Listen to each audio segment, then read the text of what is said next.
けた夢が刺さる痛みにあえぎながら光の刃を鬼にして戦い続けるだけ裂かれた傷が流す真っ赤なマグマのような怒りを刃に今かけて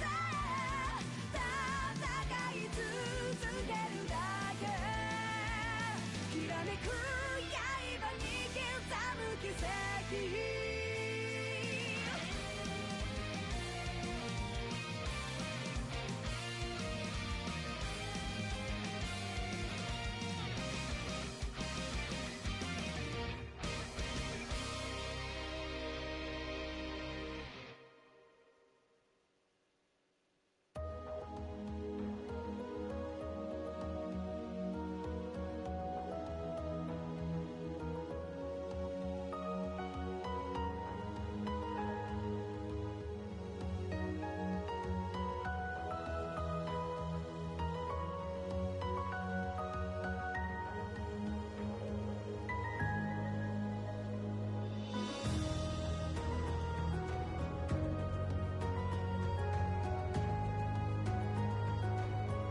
い続けるだけきらめく刃に刻む奇跡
しいとか言葉なくし嘆く術もないあるはずのぬくもりが突然に気が下がって凍る胸聞こえることを立ち上がれと立ち向かえとあなたは言うのか砕けた夢が刺さる痛みにあえぎながら光の刃を鬼にして戦い続けるだけ裂かれた傷が流す真っ赤なマグマのような怒りを刃に今かけて戦い続けるだけきらめく刃に刻む奇跡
どんな夢を見ればいいの絶望さえ奪われて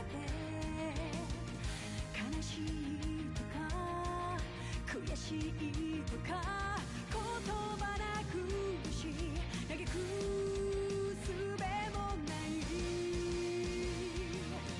あるはずのぬくもりが突然に気が下がって凍る胸聞こえることを立ち上がれと立ち向かえとあなたは言うのか砕けた夢が刺さる痛みにあえぎながら光の刃を鬼にして戦い続けるだけ裂かれた傷が流す真っ赤なマグマのような怒りを刃に今かけて戦い続けるだ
One sec.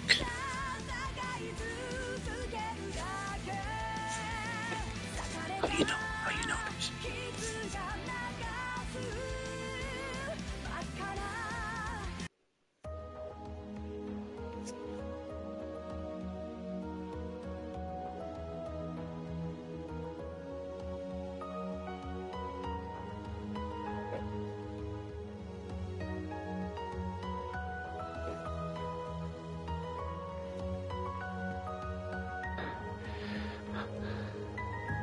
How you know this, Toshi? How you know I'm eating coffee and croissant? You got a fucking spy cam in my house, Toshi.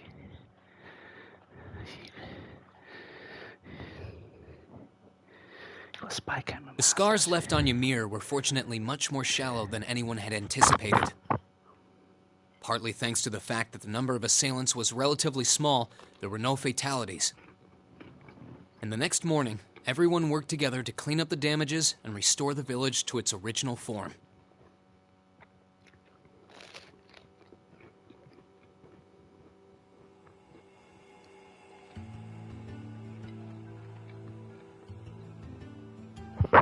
They fixed it in a day. What the fuck? Usually being croissant this time, but just before Trump same coffee with tea. Yeah, that's true, Toshi. Damn, Toshi. However, my father was heavily wounded, and he had been in a deep sleep ever since. You're my archivist, Toshi. You can document and archive the history of my life, Toshi, and then tell the future generations of the Mackenzie greatness.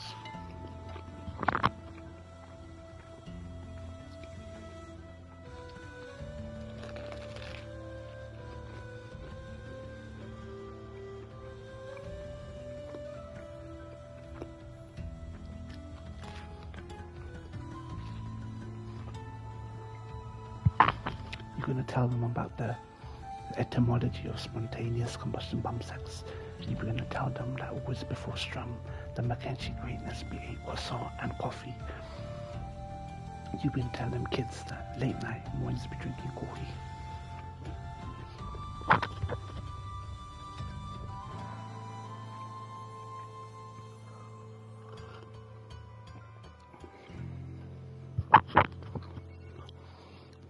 They're going to be wondering what the origin of these words that you be using are.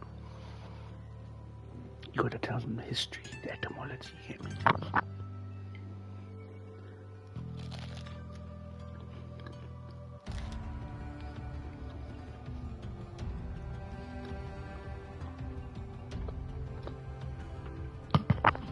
You can tell them Triple P and House of Humper was a fabrication. It was not reflective of the true personality of the Mackenzie.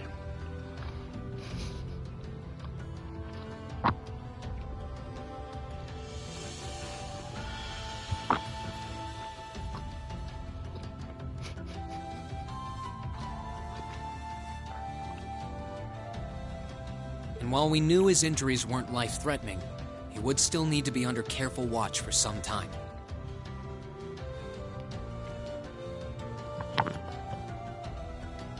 I mean that croissant, that extra large croissant.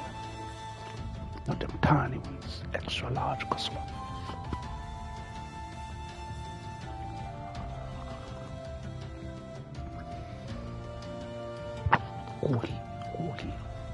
Gohi's getting expensive, Toshi, man. I don't know why. Fucking Trump tariffs, man. Because of Trump tariffs, Gohi's imported. You get me, Toshi? We don't grow Gohi natively. We import it because the fucking Trump tariffs. Gohis are going from £4.50 to £7.50, mate.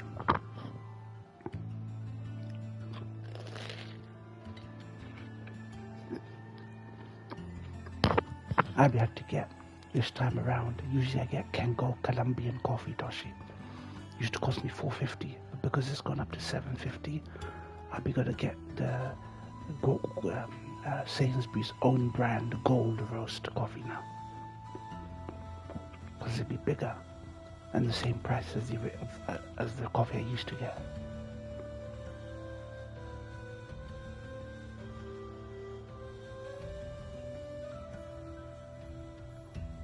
Yeah.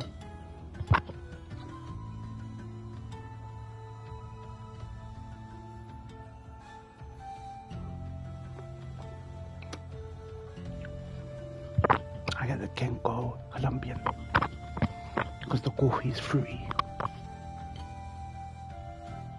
Because they grow it in the same soil that they grow oranges in, Toshi, that's why.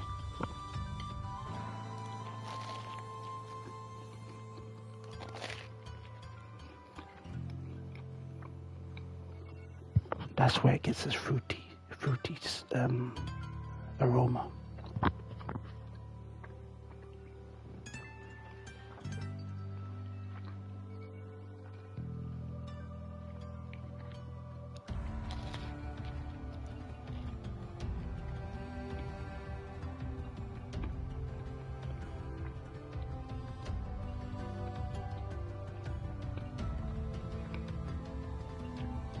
Meanwhile,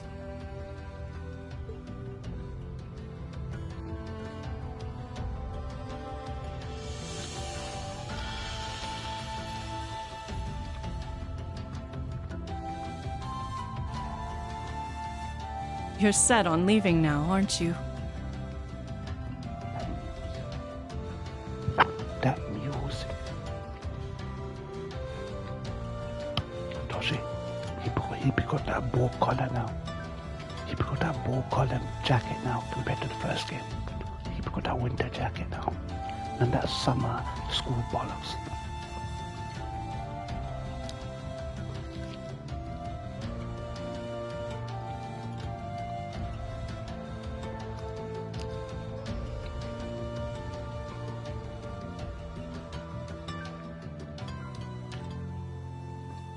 Yeah, you saw me switch to it.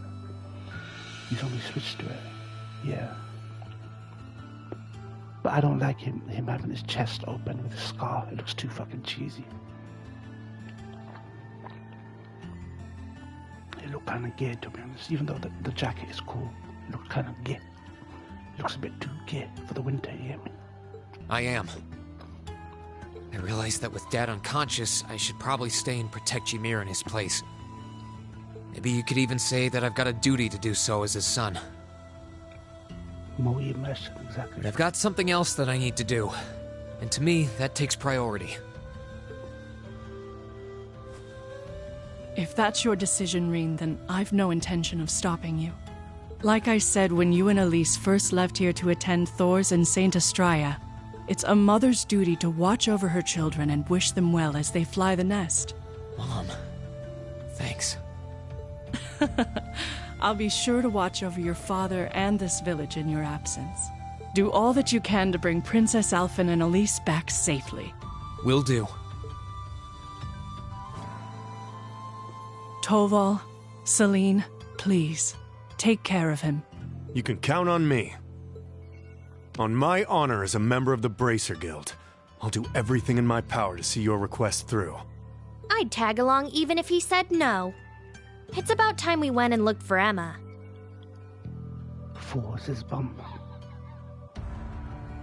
Thor's got took over by the noble faction. They're probably teaching propaganda now. Thanks, you two. I'll be counting on you. Okay, Mom. We'll see you soon. Take care, and may the goddess watch over you. Goddess. Bloody hell. Japan just hates saying the word God, like one God. Their games either have multiple male gods, Shinto gods, or they've got goddesses. Like Japan just has a natural hate towards the idea of one Abrahamic god. So all their JRPGs, their games, just they can't bring themselves to say one god.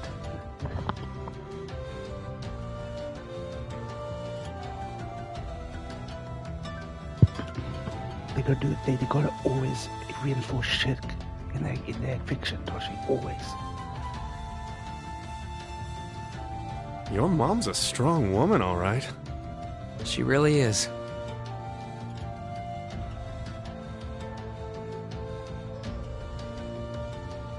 Yeah, he saw the VOD. And then it got interrupted by the noble forces coming for them. And then Crow turned up. And I'll have to do everything I can to bring Elise and Princess Alphen back safely so that I don't let her down. Oh yeah, they were dancing. Yeah, the pairings were jokes. The characters that decided to pair up for the dance were actually dope. Like, you wouldn't expect it.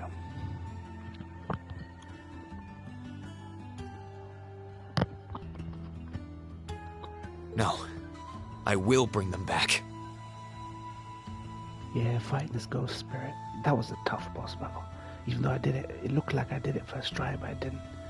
I died a few times. Before that.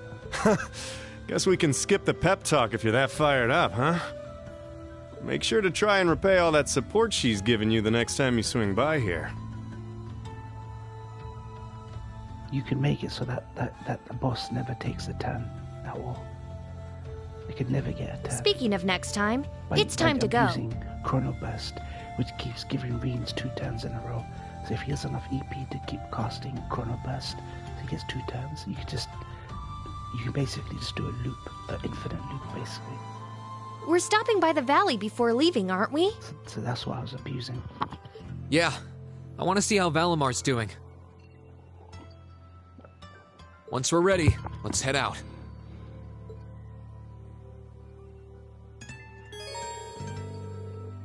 Quick travel menu to warp. Interesting.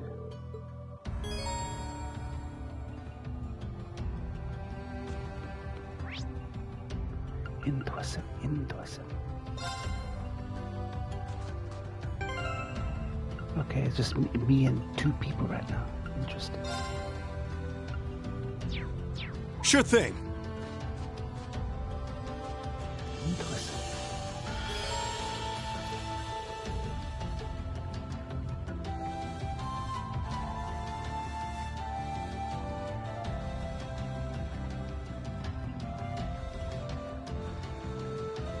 Yeah, Toshi.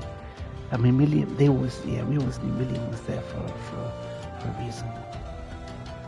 Toshi, this be a foot bath. This be a hot spring. Reed's town is a natural hot spring. This is the foot bath where you can get your feet in a hot spring.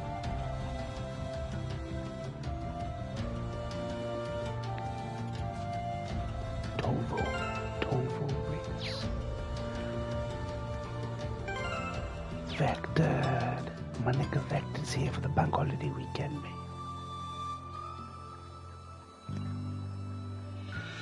Monoko's favorite, yeah. Monoko's favorite place.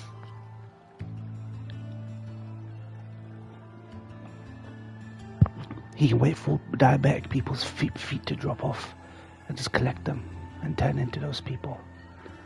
They be immortalized. My nigga Vectored here. My nigga in Paris is here. My nigga in Paris. How you been, Vector? What you been up to? What you been watching? Everyone always knows my business because I always publicize on Twitter. They be doing Osborne's speech on the radio. Really CB Crow, and he be sniping Osborne to death. Yeah.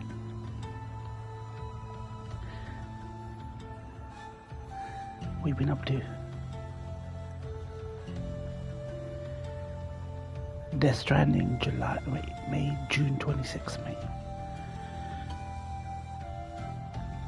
When Osborne got shot, he says, "Well played, He knew. That's why I don't know, Toshi. That's why I don't know. That's what I'm hoping we find out in this game. Hoping we fucking find out.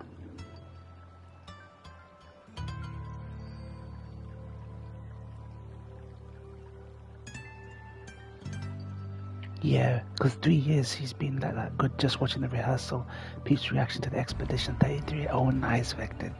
I always do that as well. When there's a trailer or a particular scene, Andor reactions I've been watching a lot of. I've been watching Andor, people's reaction to Andor lately. But I wanted to see people's reaction to Gustav dying and some of the Act 2-3 twists as well.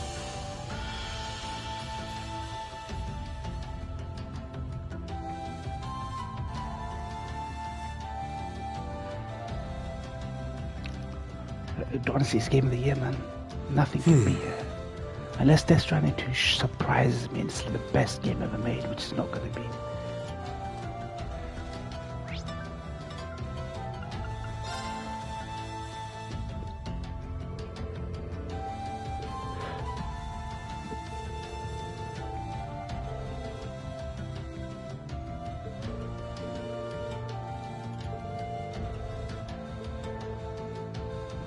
What's your thoughts on the E3 story and the ending? B is. I mean, he loved it. I saw his Twitter message. He loved it, man.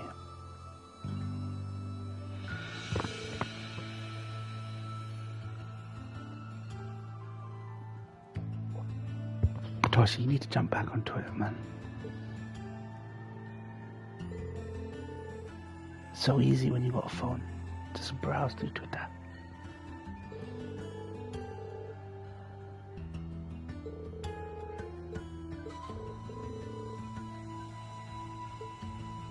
Yeah, but I think me, Zenith. What would you give in terms of score vectored? 10 out of 10. You gave it 10 out of 10, right? I gave it 9.8. 9.8. But I've never given 9.8s to. I've given 9.8s rarely to anything. So.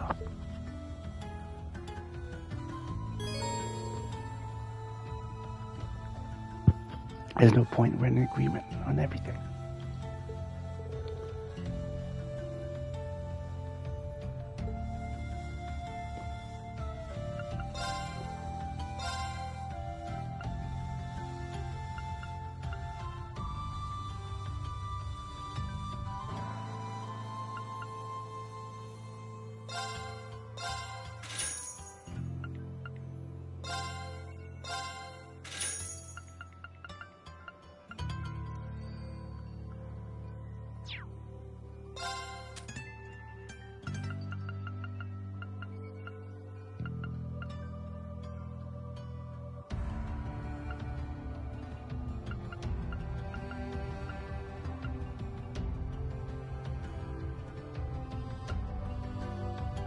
When Osborne got shot, Vita Clotilda reveals herself to the school. Yeah, she shows them. She basically is a live broadcast, live feed.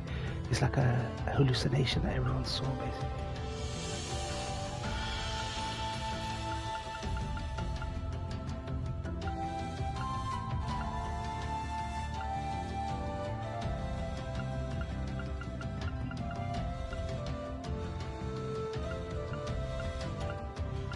Oh wow, this lets you get overpowered things really quickly. Interesting. You think Osmond fully dead? Nah, I don't think he's dead. That's the problem, Toshi, with Azure. In Azure, somebody tells you that he got assassinated. There are some things I would change, like adding a mini-map. Maybe when you press triangle, obviously lip sync, but that doesn't detract it. Okay. That they spoil the fact that he got thing, and they even said that they think that he might actually not be dead, like he might have gotten away. I think he got away, Toshi, personally. I don't know, but I think this is all a 4D chess game that he's playing, Toshi. It will be 4D chess, mate.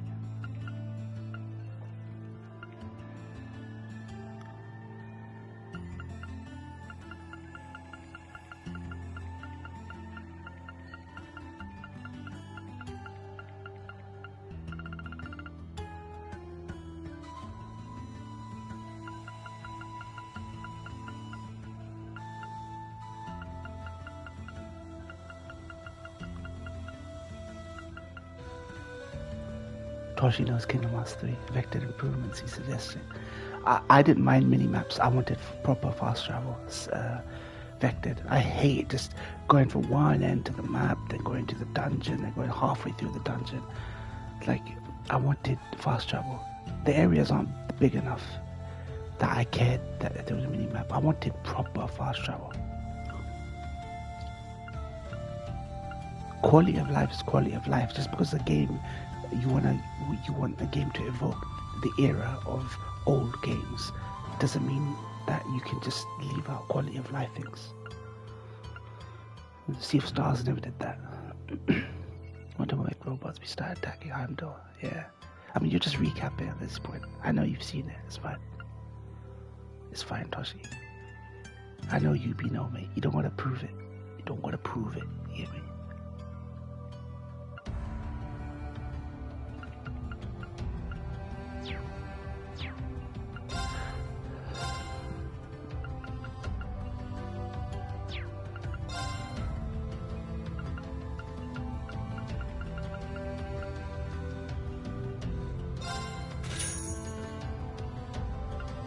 Yeah, that's true.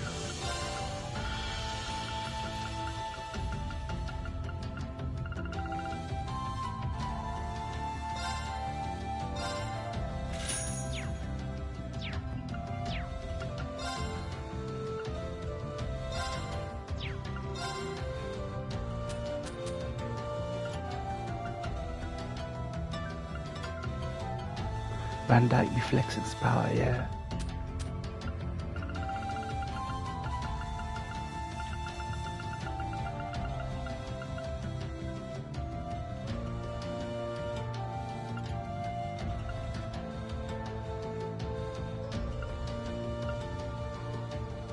Floral bottle.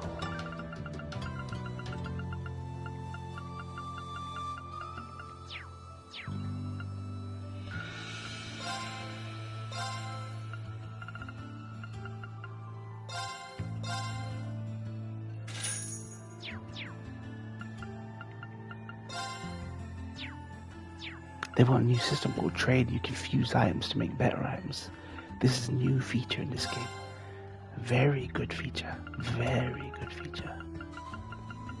Very good feature. My first Verso ending, Vectored Verso, it just felt like it's Verso's canvas. It's Verso's story. Verso actually died. There is objective tragedy in the game. It's Verso, and Miles partially to blame, responsible. So this was Verso's story, in my opinion, and Miles was just escaping into it. Vectored Verso's story, which Miles getting glazed way too much lately. Anyone who, like, people are angry that the wife, like, I don't know even what they consider that. Oh, the wife, you can't paint a wife who is selfish and this and that and bad and blah blah blah. So Miles getting glazed so much by the community. I'm like, no, this is Verso's fucking canvas. It's his story. Exactly. If it was natural for everyone to pick it, and now people are getting gaslit and like gaslighting themselves now into picking that ending. If it was natural, mate.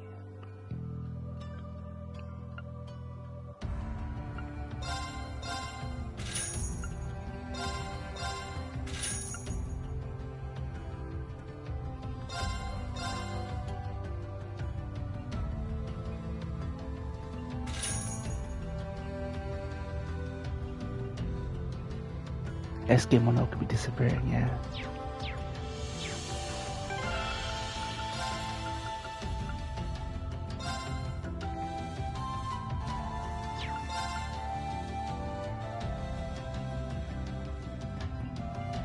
Yeah.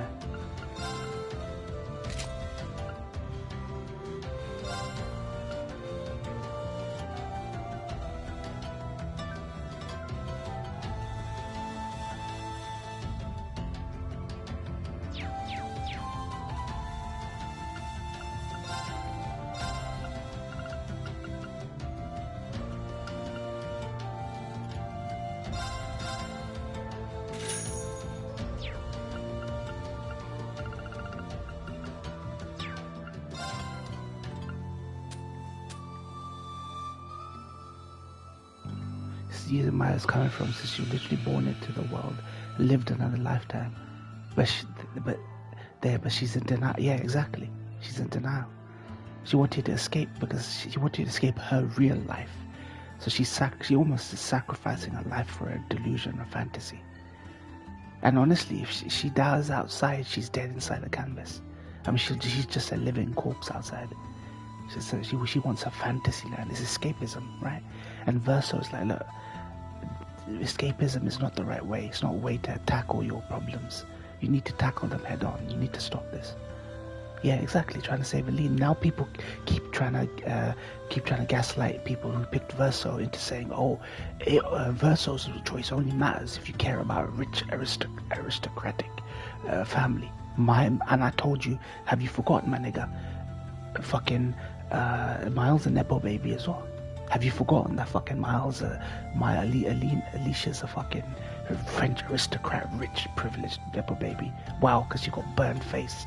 Because Verso died trying to save her fucking ass. That suddenly she's like, oh, she's the working class, the voice of the working class, the voice of the people. Fuck you, mate. So at the very least, understand that both, if you want to say something, say both endings are not ideal. But of the two, Verso's ending feels the most emotionally satisfying. It's just people and their obsession with glazing waifus, little girls, man. They're bringing their fucking weeb mentality to fucking a Western game, man.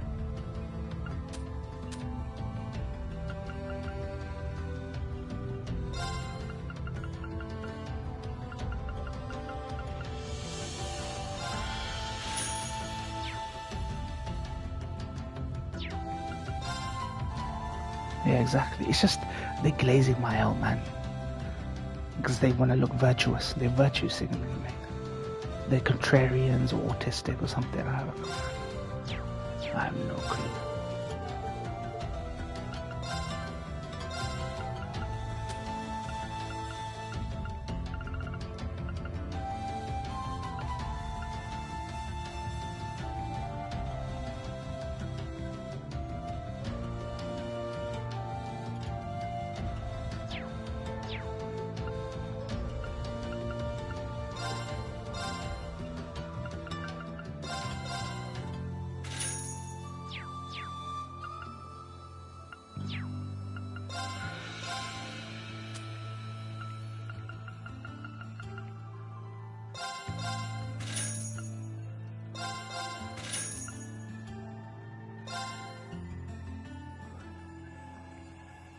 Yeah, 1 month after the end of the last game. Toshi.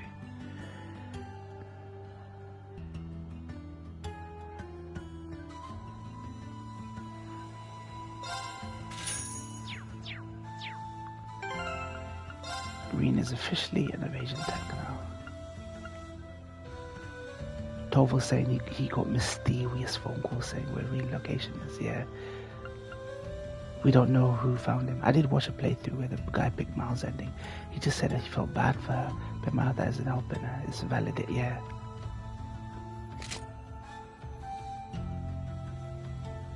I don't know. We don't know yet, Toshi.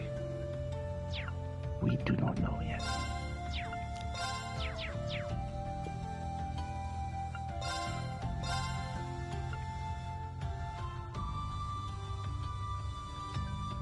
Yeah, she's like the puppet master. She's a paintress. She's doing the exact same thing with more people's lives than paintress was doing with Verso.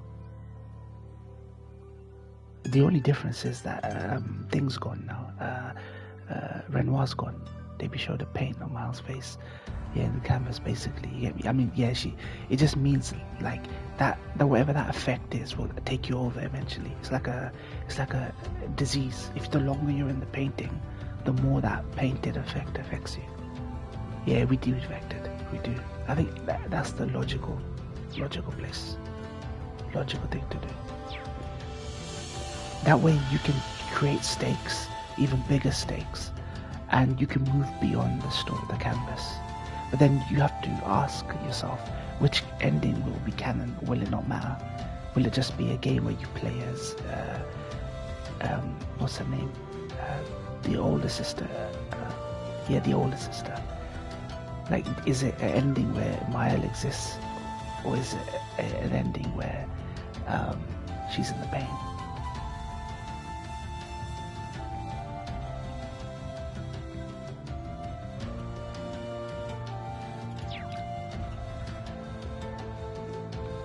Leo. Clear, yeah. I think they could do it. Renoir's out the painting, Clear's out the painting. The paintress is canonically out the painting in both cases. In Miles' situation, or Verso's ending, the paintress is gone from that painting. It's just debate. I think they can just ask you, what did you pick? Mile in the painting or Verso destroying the canvas?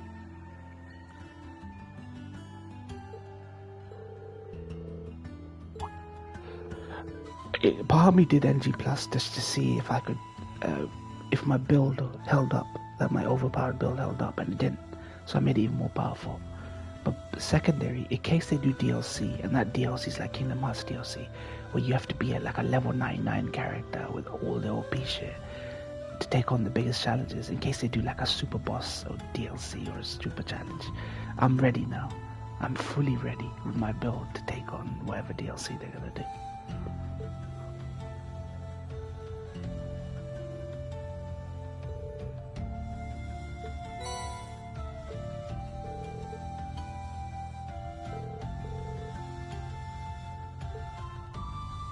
Oh yeah, I mean you've done all the side stuff, Vector, right? In your first playthrough, you done the Clea boss fight, the Simon boss fight. Like those are actually like story important, like world building important stuff. I think he's done pretty much everything. I think Vector did everything. Oh, okay. The shield and AP Dragon. Okay, you should definitely, even if you have to Google like where to find them, do the Clea boss fight and the Simon boss fight because they are connected. They're connected, and 100% you should collect all the expedition log journal. Yeah. You gotta, because there's 2 journals for Julie and Verso that I won't spoil, but are very important. Very important. The Verso journal is the only journal narrated by Ben Starr, like as Verso, and Julie. Yeah. Well, Simon, you need to be level. You have to be at least level 85 plus. Level 85 for Simon. For Clea, I think you can be 60 plus, and it's fine. But the journals, find all the journals. Trust me, there's some big revelations in those journals.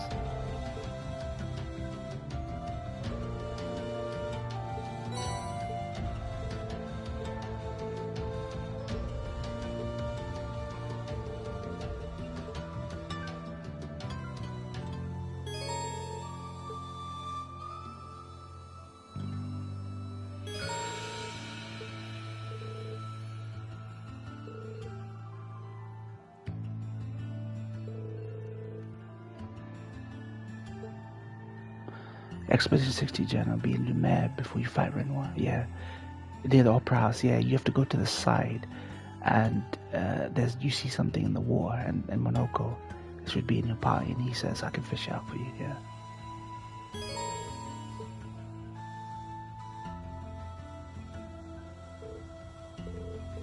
Yeah, that's the only really hidden one in the game.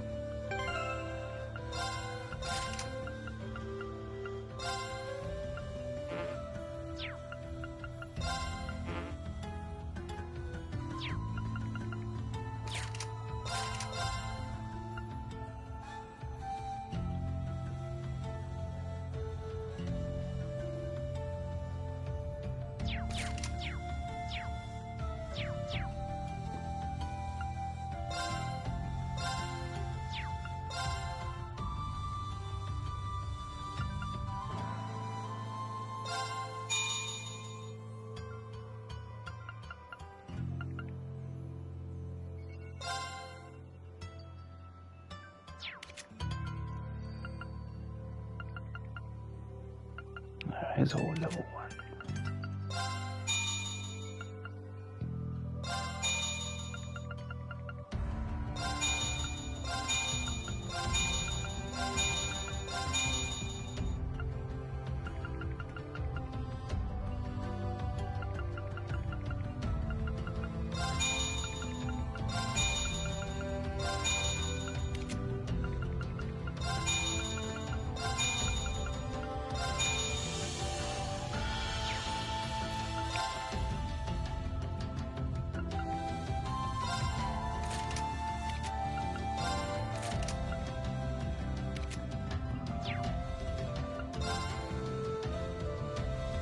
You go painting, you beat the Alicia fire. Yeah. But trust me, the side content is very worth it. I had the journal stories, they found out everything. There's groupie that died to create Walker March at the same time as him. Yeah, the side content in this game, because the game's not very big, is always full of interesting things. Always.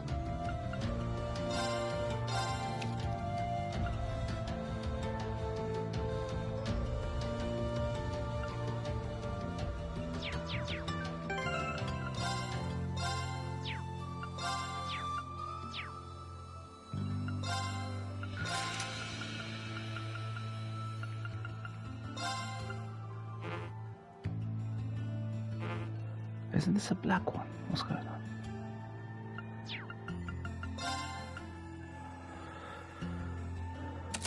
Okay, we're good. They use their bare naked muscles. Yeah. Dude, they were henge people on that expedition. Expedition Zero.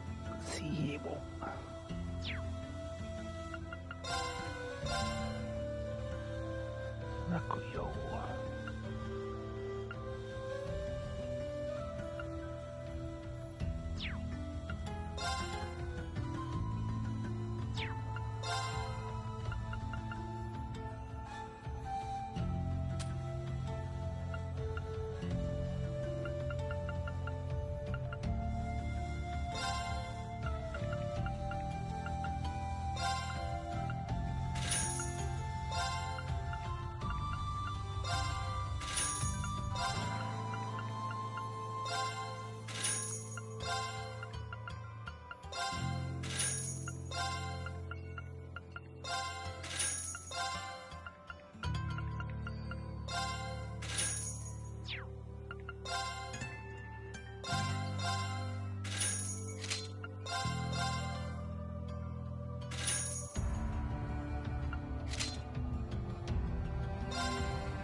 No, that's not the black and white dungeon. That's something else.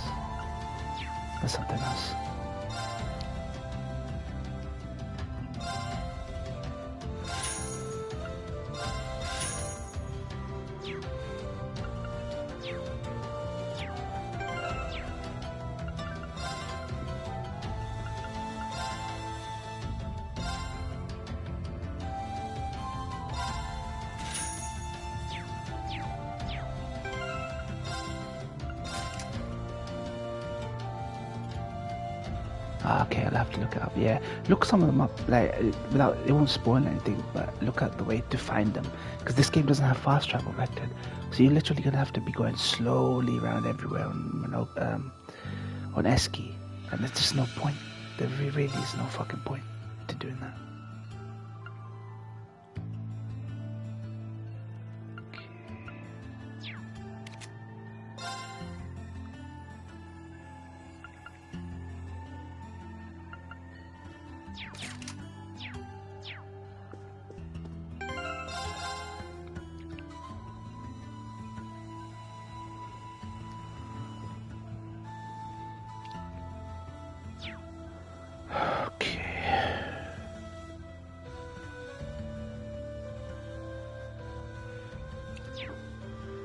You should buy more battle scope.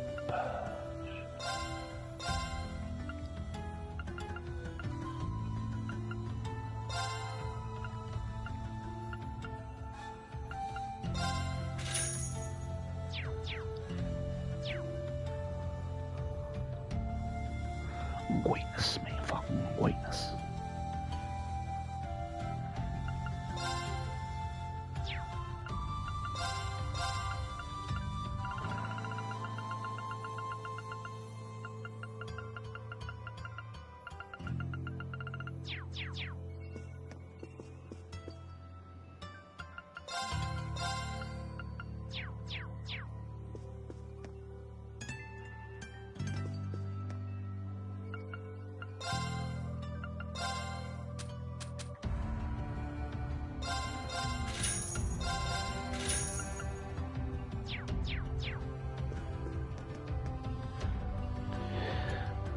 People hate on Cleus too much. He even jumped in the paint to search for Versa and ask him to look after Alicia. Yeah, Clea's like the pragmatist.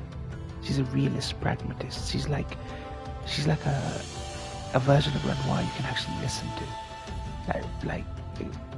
It's obvious the kids will rebel against their parents.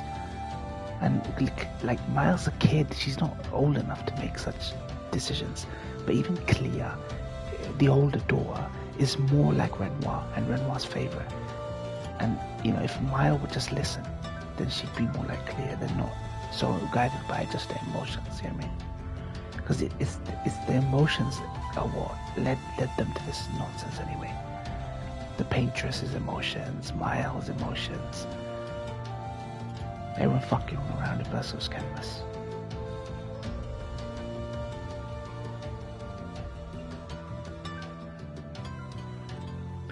Alright, Ymir Valley, let's go.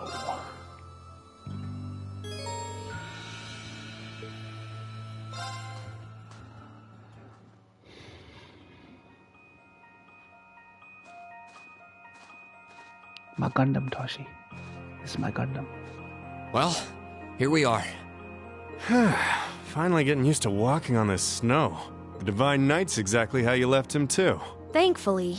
It wouldn't have surprised me if Vita had tried messing with him, but he looks just fine. Speaking of, do you have any idea what she might be after? She knows Valimar is here, but as far as I can tell, she's not interested in stealing or destroying him. For now, anyway. They wanna recruit you, that's why. Maybe next game you'll start as Versa. It's kind of weird when you think about it. I don't He's want them to probably one of the biggest threats to the Noble Alliance. Because we know everything that's gonna happen. I just want them to do writers versus painters, or maybe an entire game from the writer's perspective, justifying why they did why they burned down the Renoir. Maybe the Renoirs are the bad guys.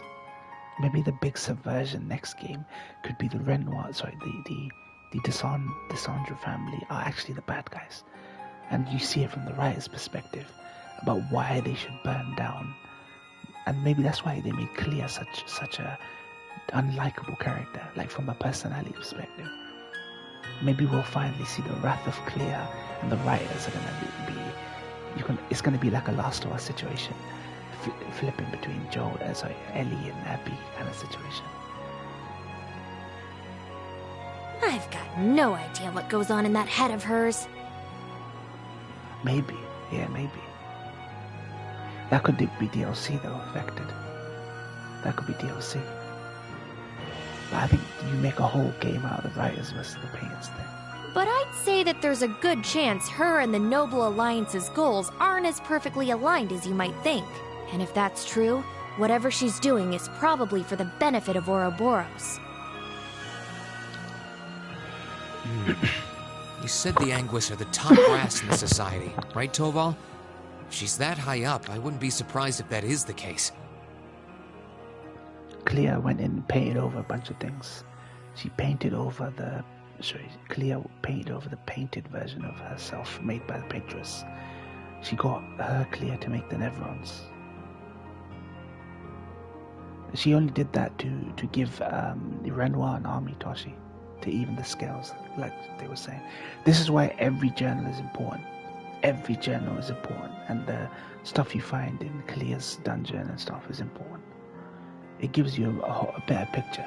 I did everything in the game, so I know 100% every detail of the story. 100% every detail. That's why I was able to argue so long with that Night Sky Prince guy, because they weren't bringing receipts. I was bringing receipts, mate. Now that fucking pretentious guy Schrodinger baby, crybaby seal, or whatever his name is. I was bringing receipts against those niggas, mate. Because they were glazing Miles so much. Even that Sky Prince had to back down in the end. Because I was bringing fucking receipts,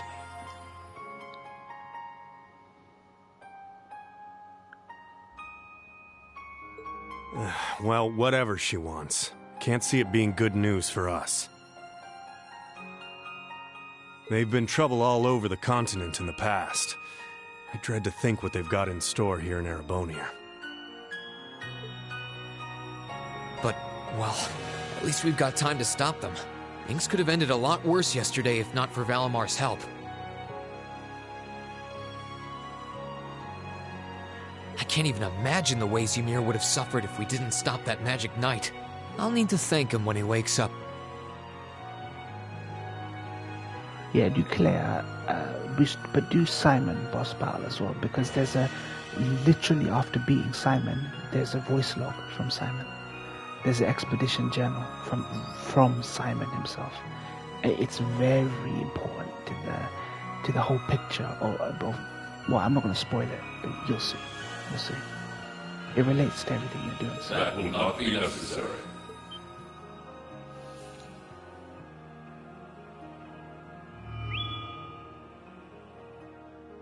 Whoa! Valimar? I suppose one night was enough for you to recover a little bit of your mana. Not enough to freely move around, though, I'm guessing. Correct. Further rest will be required in order to return to full capacity. Okay, get as much rest as you need. We'll call on you if anything else happens, okay? Acknowledged. Wow, easy enough to communicate with him, huh? Then again, I think that one Gordius class robot could technically talk too. Yeah, Leon's a better painter than Renoir. Yeah, just copy my build, man. I posted it in the FF group. Is something wrong?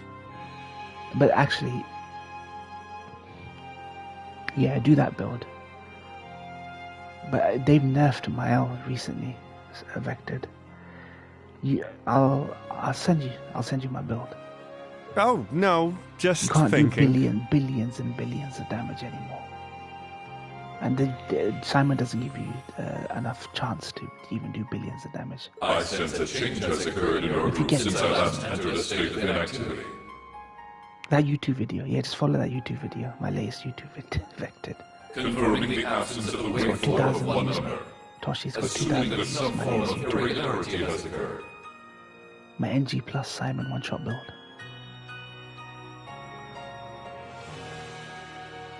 Medallion, yeah, I got Medallion, but that's easy to get once you can even do half of, like, you've got half the abilities that build requires. Yeah. Wait, But it's not, is he talking about Elise? Yeah, it's not 100% necessary, but it helps basically. Maybe. He appears to be aware of what's going on around him to an extent. The way to get that medallion from what's her name, the Golgra, is easy, because even if you have her second highest powerful weapon and you just put on most of that ability, it'll still one-shot Golgra, I think. Yeah. Valimar, we're gonna be leaving this region for a while. The thing is, that build is made to put her into virtual stance. You don't need a weapon that puts her in virtual stance from the beginning. It's not 100% necessary, so you don't need that weapon. That build on YouTube, my latest vid, will put you in virtual stance for you to be able to do the one shot, so you don't 100% need Madonna. My sister and the princess have been taken away, and we're going to rescue them. Plus, I need to find and reunite with my classmates too. So take this chance to recover as long as you need, okay? Classmates? Yeah, he can call on it. It will come to him, basically. I assume that this word refers to those who had aided you in overcoming the trial to become an Awakener.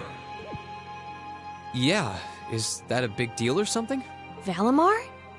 Confirming waveform locations. Oh shit, he knows where they are. Excluding the Awakener of Azure, the remainder appear to be located in 3 different regions. All vital signs are normal. Hold up a sec. Does that mean you know where all of them are? I see now. Do you remember when you overcame the trial to become Valimar's Awakener? Well, obviously, you weren't alone when you did that. You were with the rest of Class 7. And it sounds like, thanks to them being there with you, they've all been recognized as secondary contractors at the same time. Oh! So that's how. Please, Valimar, tell me where they all are. Detecting approximate locations using geographical database. 3 are to the southeast in the Celtic region. 3 are to the northeast in the Nord region. As in, they could become secondary awakeners, Toshi, I think. 3 are to the south-southeast in the Legram region. This includes a list of locations of all 9 secondary contractors. All vital signs appear normal. I think allies of the awakeners are core contractors. Yep, that's all of them. That confirms my I theory. 100% doubt Toshi in this game that only Reen will be using a mech Toshi. I think the big reveal is going to be the contractors will be able to start using the other knights Toshi. You know that indie JRPG where your party members can turn into these giant knights? It's going to be like that. They're all okay. They're really okay.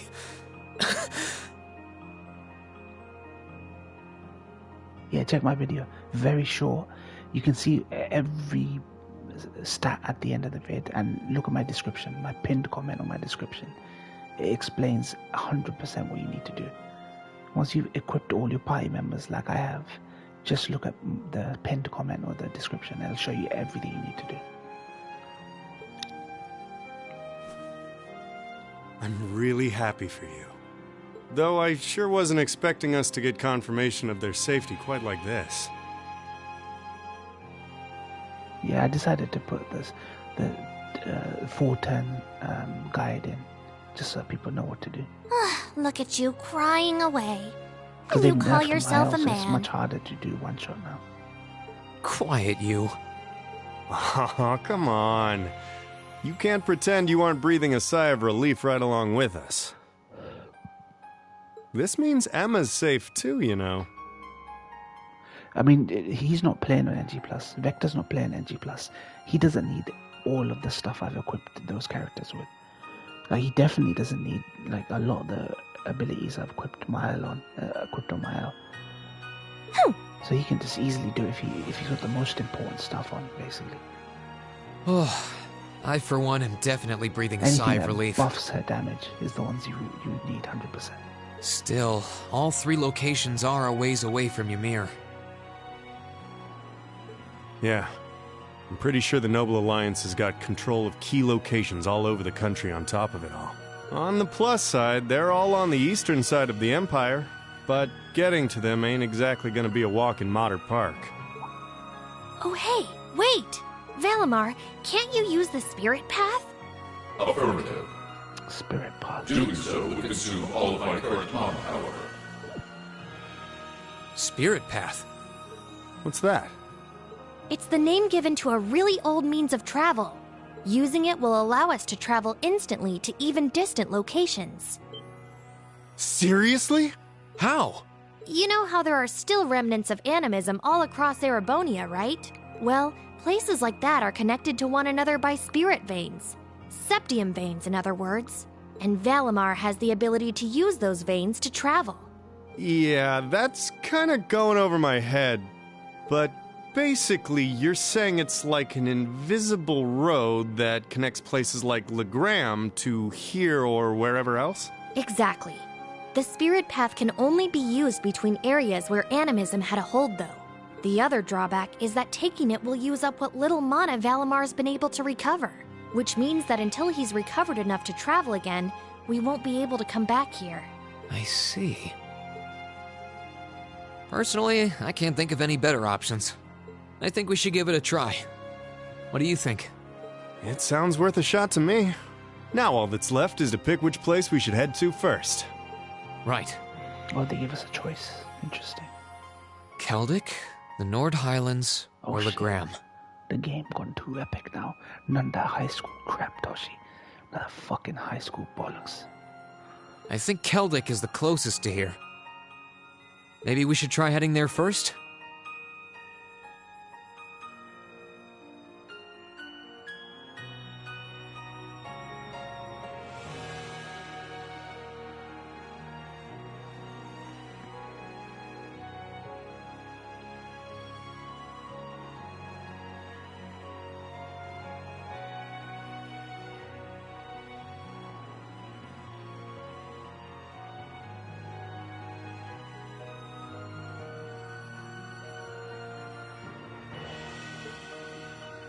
Keldic, huh? How you know that, Toshi? How you know that?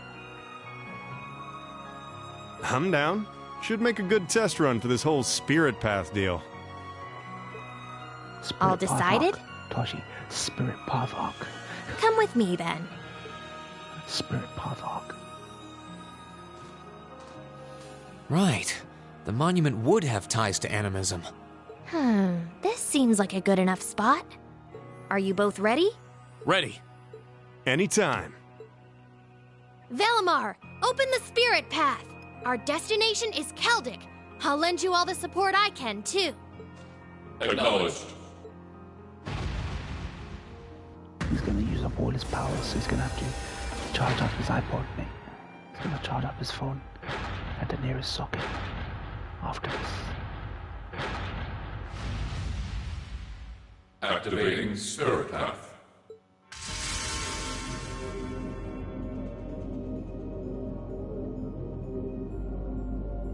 Oh, hey, the ground's glowing. What's this? All right, here we go.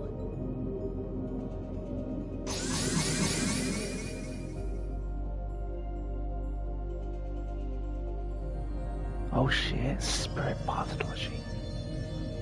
What the fuck? This game is completely different from the first game. This is the spirit path? It's not the bollocks that was doing in the first game.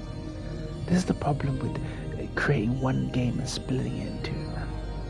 It's like nothing I've ever felt. It's both cool and warm at the same time. And at the end of this path, some of my classmates are waiting for me.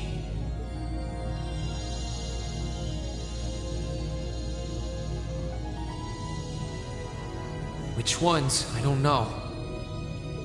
But I'll find every single one of them. I'll bring us all back together, no matter what it takes.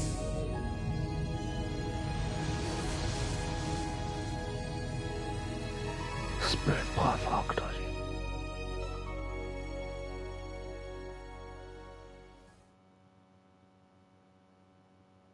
Ashen Chronicles, Act 1.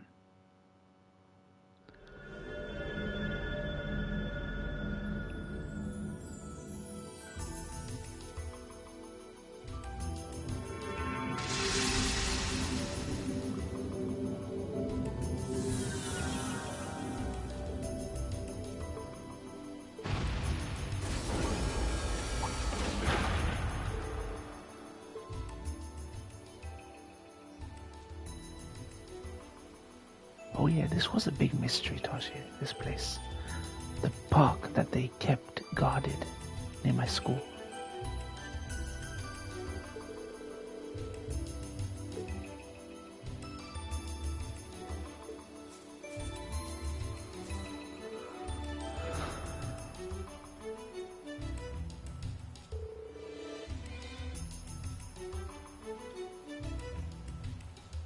Did you have to have 99 miles? No.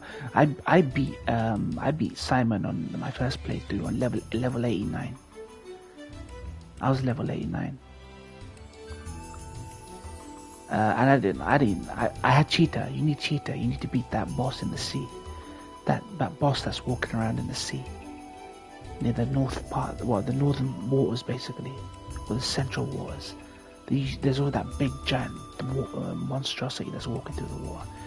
You have to beat him to get the cheetah picto. There's no other way. But he's not that hard. He's actually really easy to parry and dodge. And you can one-shot him as well. Really, sorry, I one-shot that thing at 56. I posted the video where one or two shot him at level 56 with Verso. You can do it with Verso by himself basically. If you put Verso solo, put all the solo stacks on him, do his ultimate ability where he just goes ham, you can easily take him down. At your level, it should be really easy, just by Verso alone with that ability to take him down. But you should wait until you finish the game, so you've broken the 9999 damage limit. So you need to make sure that every character has learned the painted power ability, where they break the 999 damage limit.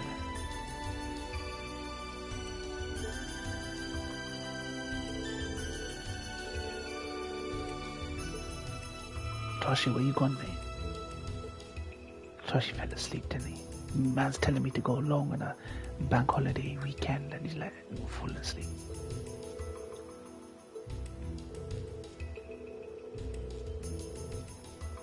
Yeah, that's fine. That's perfect then. You should be able to beat him easily.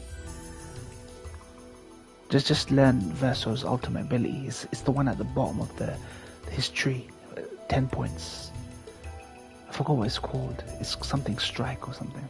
He just attacks like 12 to 13 times.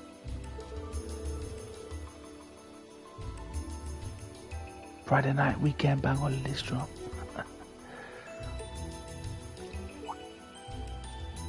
I need to find out when Mobland episode 9 is out though. Should be soon. 1 sec, Toshi.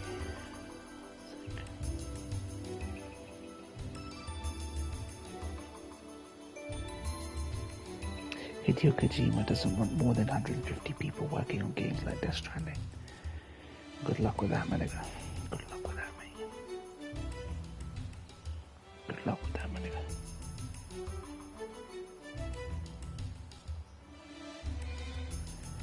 episode 9 releases Sunday, May 25th. Oh, perfect. So tomorrow. Cool. Okay, Toshi, we're here, mate.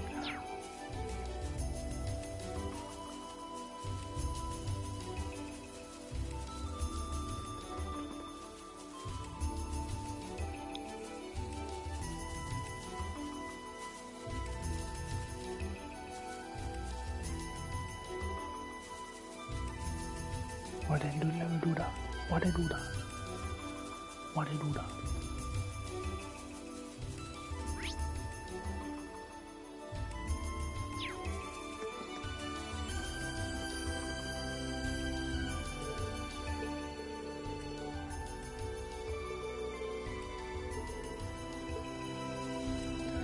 Hit him in the park, mate. Perfect place for him.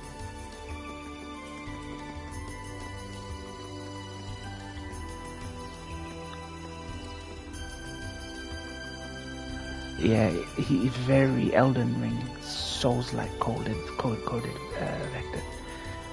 I mean, I beat him really quickly and skipped the cutscenes. But anyone saying that this game is not inspired by Dark Souls or Elden Ring is fucking retarded and blind.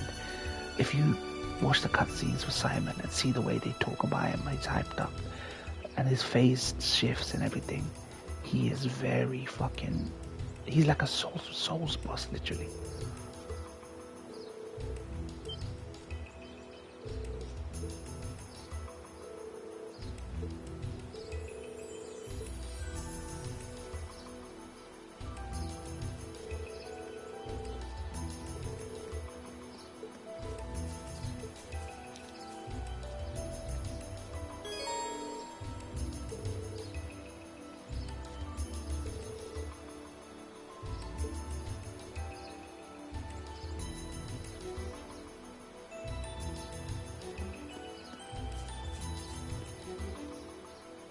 Ball baby dolls, yeah. I made a ball because this is my NG Plus playthrough, so I didn't care about being breaking immersion. I didn't care about that immersion. Toshi knows me.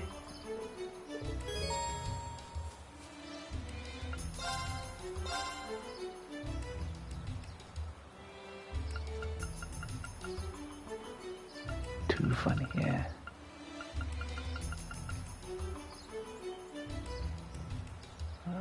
Let's go with.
It's cool how when Paige and Renoir, Doctor Strange's smile at the end of Act 1, she can hear her parents arguing with each other over her jump. Yeah, exactly. Exactly. And it kind of doesn't make sense at that point, and then later on it does make sense. I love that. Fucking love that part.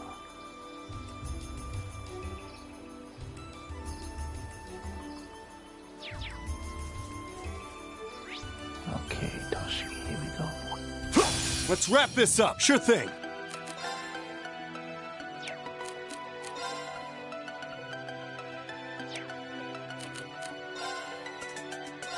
Here you go.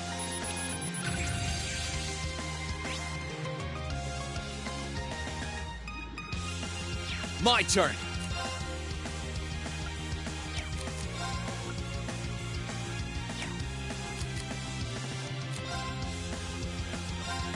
Sit. I'm up.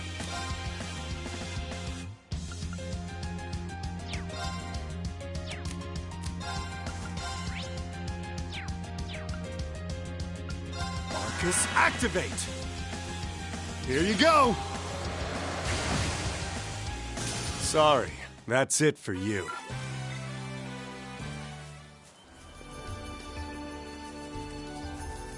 Oh, chest. I wonder what's inside. Enemy sighted. Let's take... Ready to go.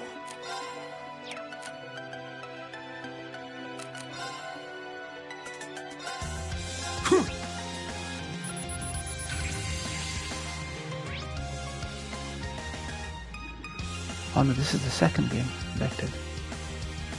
I finished the last game. I finished the first game. But yeah, I got past the annoying boss. Yeah, boy. Yeah, boy. Let's move. I got past that motherfucker, mate. There! Ha! Now! Gotcha. You're done! Here come more! Sure thing. Marcus, activate. My turn. There! Ha! Now! Gotcha.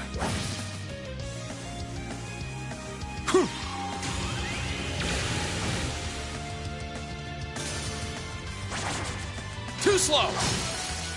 Now! Gotcha. You're done!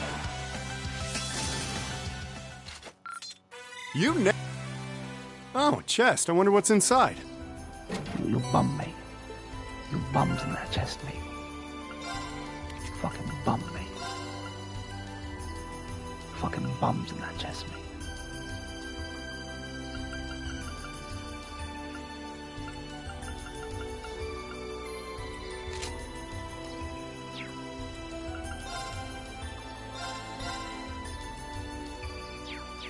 Bums in that chest, Toshi. Slice his bum, mate.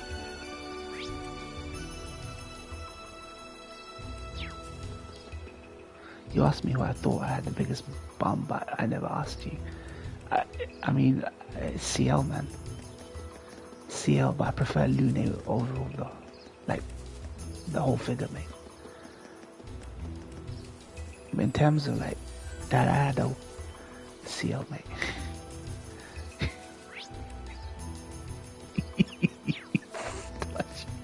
Hey, Vector's asking me a question, mate. Haram. See, Toshi's fallen asleep. But as soon as we have this conversation, he's awake. You were just messing around, mate. You can continue to talk about slicing people's bums, Toshi. That's why we're bringing it up, Toshi. That's why we brought that shit up. Deredo. Let's wrap this up. Sure thing. Deredo. Here you go. Polyjenny. Continue, Vector. What about you? All you said was Ciel's is huge. Here I go. You didn't give me an answer though.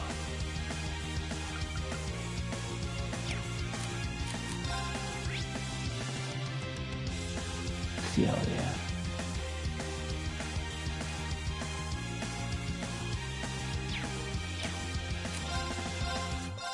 There! Ha! Tarado. Now's our chance! Gotcha.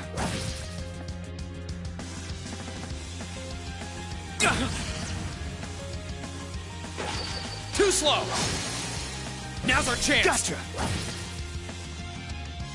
Ready to go. Here I go! Sit!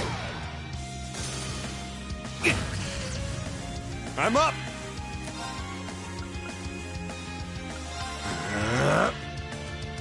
Here you go. Thanks! Here I go! Sit! That's that. Let's keep moving. Tarado. What about you, Toshi? You saw me play. We never get your opinion on anything, Toshi. I've noticed this, Toshi. You want other people to talk, but you never want to give your own opinion on things. Who do you think's got the better hair? I ended up giving her curly hair, really suited in my opinion. Yeah, I saw your screenshot. I gave her voluminous hair for most of my stream. Vectored. Voluminous hair.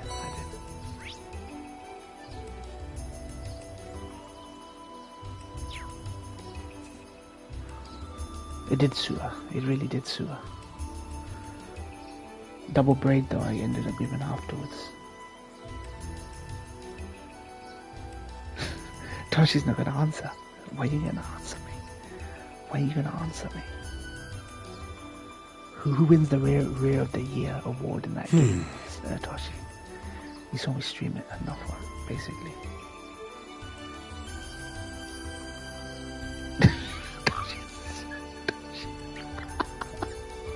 Toshi gone quiet, mate. Toshi gone quiet. This is like a locker room talk, you get me? Male locker room talk. Them dudes, you get me? Dudes among dudes, mate. Dudes among Resident sleeper.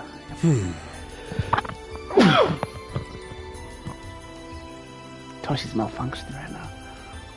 He ain't got an answer. He's got malfunction.exe right now.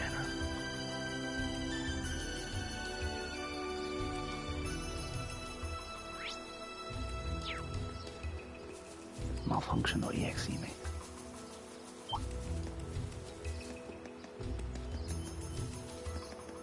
Toshi doesn't want to say Mile. Bruh.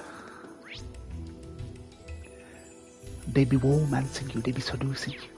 You know, it's reached the point now where a character can be having a harmless conversation, like, at least in an RPG, a harmless conversation with my character in a game, and Toshi's be like, why is she trying to seduce you? Why is she trying to walk, man? Toshi's too funny, man. Never change. Oh, I could probably fish here. Toshi's the true Donnie. You don't even realize, mate. You're my stream, but the real Donnie is Toshi. The real Don is Toshi. The Donnie. That one man.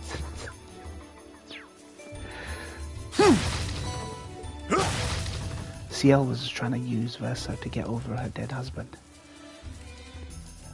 Which actually, you know, I hated Ciel. Like, honestly, if you go back to my stream where I started Trails, first 4 streams, I was like, Ciel's just gonna be this vanilla, blah, dull character. And by the end of the game, she's arguably the second best. Well, she's got the best support character arc next to Mile, like backstory. how Eski knows her, how she tried to kill herself, how she lost her baby, how they did a C-section on her, how she couldn't get over the death of fucking her husband. She grows so much. We aren't planning to take that monster. It's fucking dope, mate. Watch out! Here I go!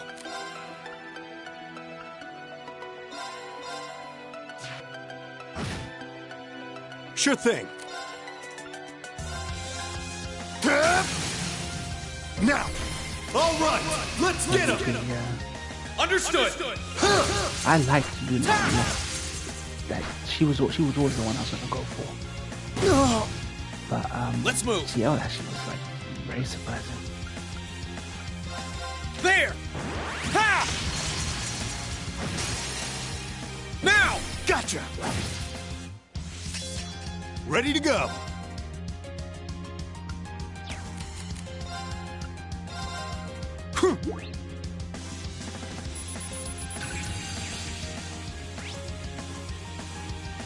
My turn!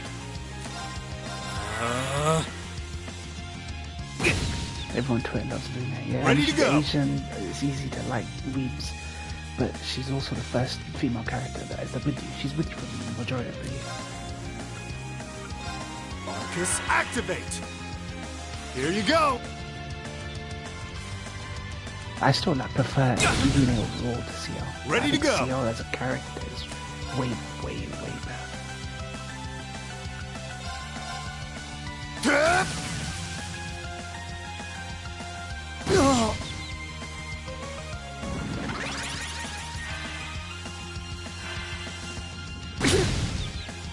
My turn! Ha! Here I go! Huh!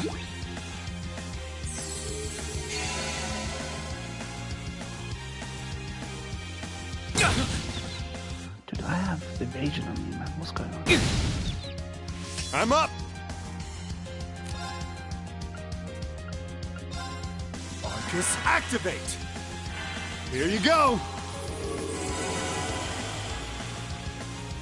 Sure thing.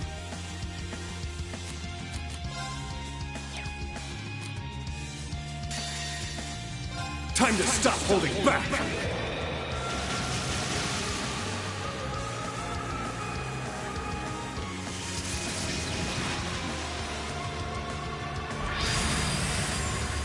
This is gonna hurt! Rebellion Storm!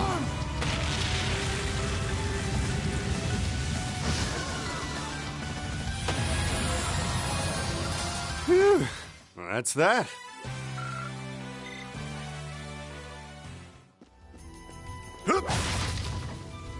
Alright, guys, what else? Oh, chest. I wonder what's inside. What else, mate?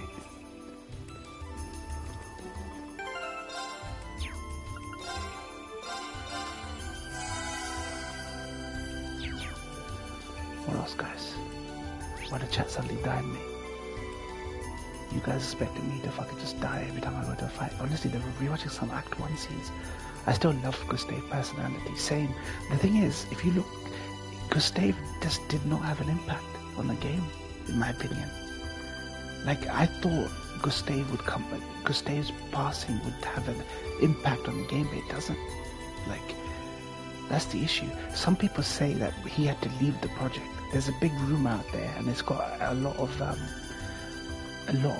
traction, that Charlie Cox had to leave the project halfway because of the film Daredevil season 1 or 2 or whatever it was. So he could not finish. So they killed him off because obviously it affects Mael, but the whole game becomes about Verso tragedy.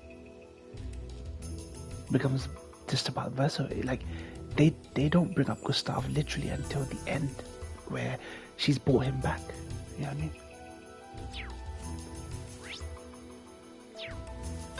Like, they don't even make a fanfare. Is that a stream? They don't even make any fanfare. This of way should Mael lead to the bringing exit. Gustav back in that ending. He's just there. He's got no voice lines or anything. Verso is already alive, but the centerpiece of that whole was Mael ending is Verso. Even though Verso's the significant thing is actually Miles bringing back Gustav. So I have a feeling that he probably did have to leave like part way, so they had to figure out a way to, you know. Gustav be lived, he would have messed up Vessel's plan of getting Paintress out of the canvas. You get me? Yeah. Right, let's get started.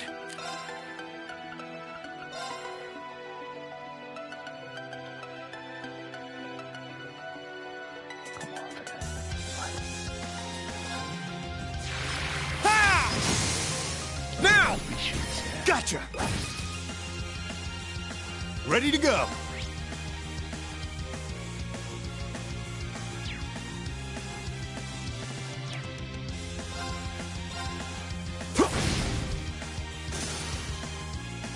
Let's move. Sit! That's that. Let's keep moving. Great! Then it will have even more Deborah and what? Yeah, well, they fixed the issue. It won't have the problem that season 1 did, where it was reshoots and they had to patch it together by bringing them in. That's why they got into the production of season 2 so quickly. Once they figure out what we need to do, basically.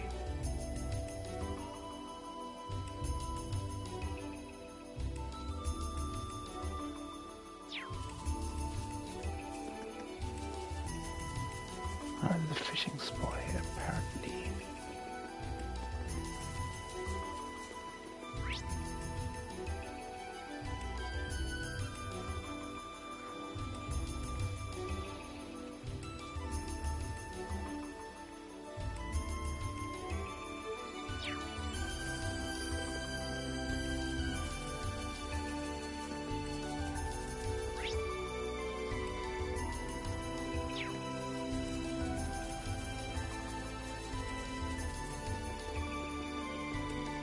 Oh, I could probably fit. Is she gonna be playing D&D on Daredevil set with the guns? They made Versa the MC after Gustav, so you're more likely to pick his ending. Yeah, Vector. I think for like Gustav was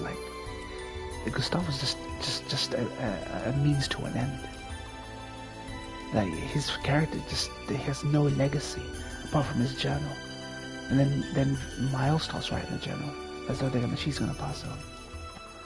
D&D, that D&D, that D&D. Huh. That D&D. D&D episode in season 2. Nah, man. Leave that for like actual D&D heads, you know what I mean?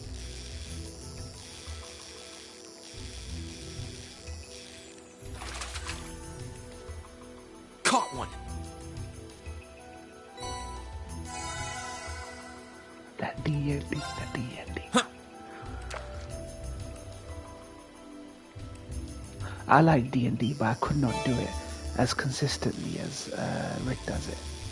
Like, I don't want to be a poser. D&D is mildly entertaining for me, but I couldn't do it like I could not do it like Rick.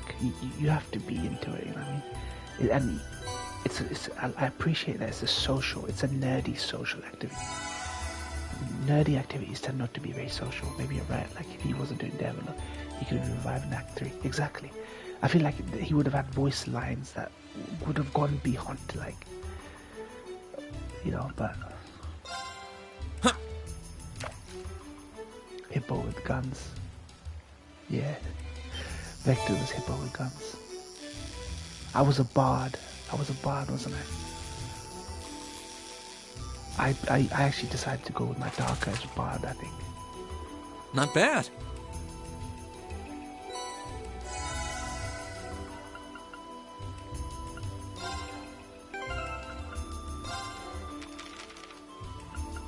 Oh, I got fighter. Good.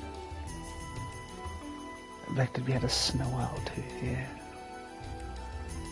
Apes together strong, mate. Do you remember? When we came across the monkeys, and I chose to pick that line from Planet of the Apes movie. Apes together strong. I decided to speak to them, and it convinced them.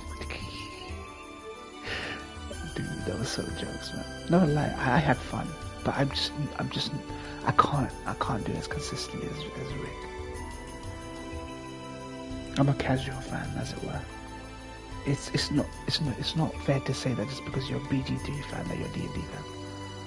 I like the turn-based role-playing aspect of it, and the production value where we're using stink cloud.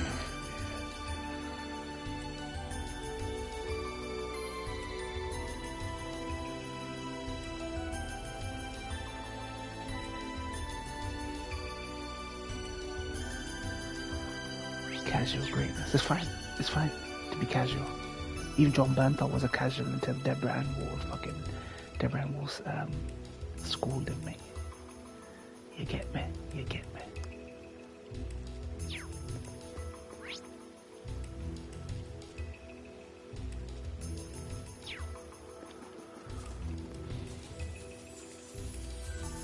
I would like to do in-person D&D. Apparently,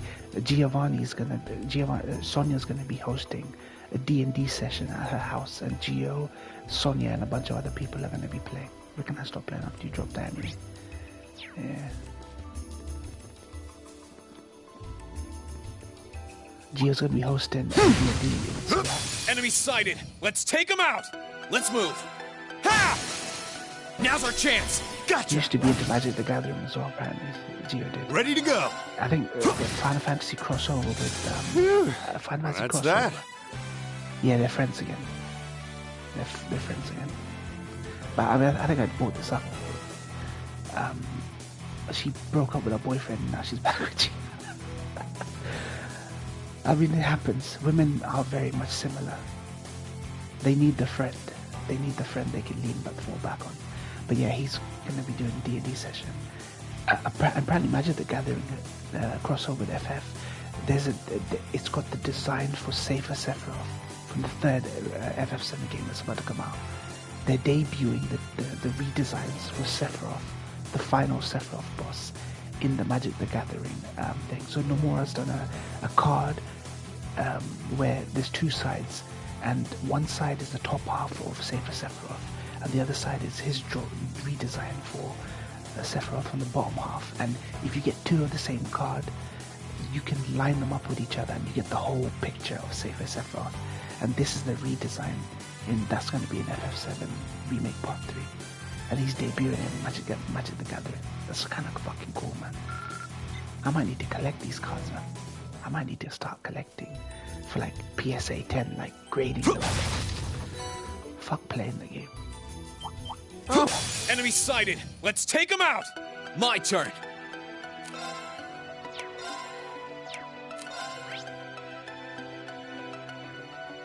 I'm gonna grade them. I'm gonna buy them, grade them. They're very expensive right now. They're very expensive. You get a starter deck for the FF characters, and then you get a bunch of booster packs that you can pull cards from. But I think these cards are going to be worth a hell of a lot. This Magic the Gathering FF crossover. Because not only because of the importance to like how much they're revealing, but it's got Amano artwork, like new Amano artwork, like 2025 Amano artwork.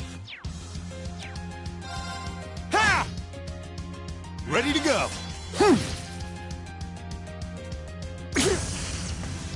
Let's move. Ha!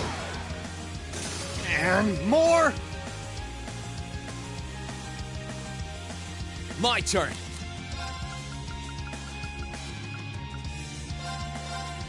Huh. Cheers. Ready to go. They're off balance. Got you. Down you go. You nailed it, Reen. Thanks. Oh, chest. I wonder what's inside.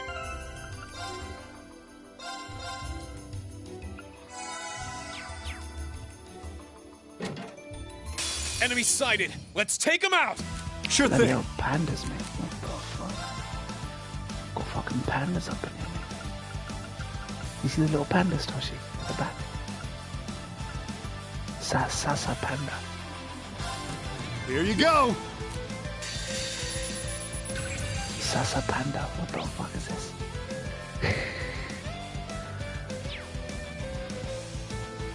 Time to stop holding back. Interesting. Okay, that means Toshi's not interested. think This is gonna hurt! Rebellion Storm!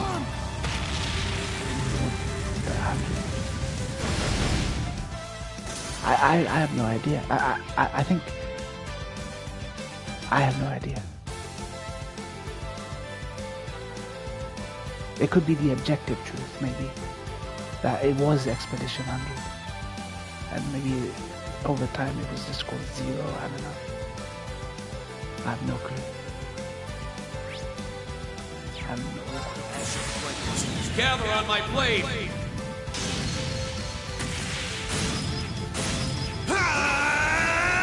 Strike! I don't know what the cakes were a reference to. Okay, it's safe for now.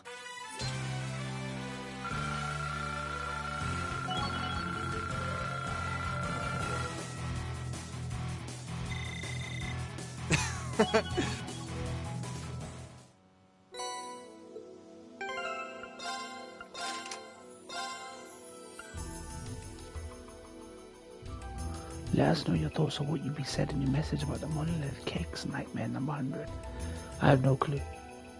And somebody was asking, shouldn't it be Expedition 100?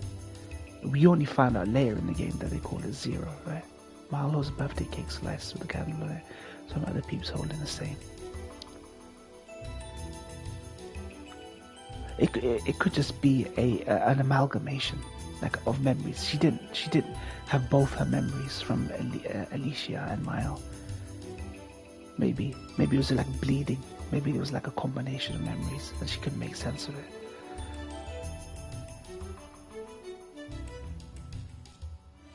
It just probably just means she was there when she was like literally alive and like aware when Expedition 100 happened.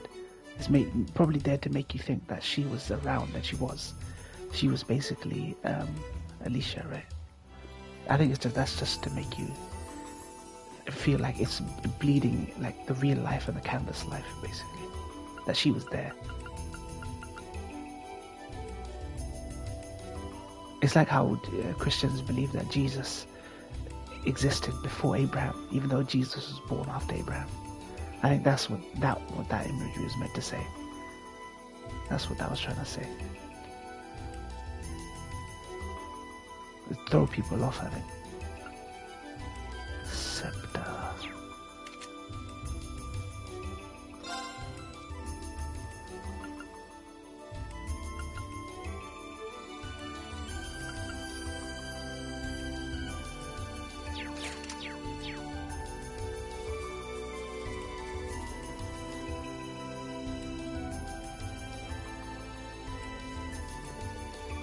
Like, she could not possibly believe, from our perspective as a player at that point, she could not possibly be there when Expedition 100 happened.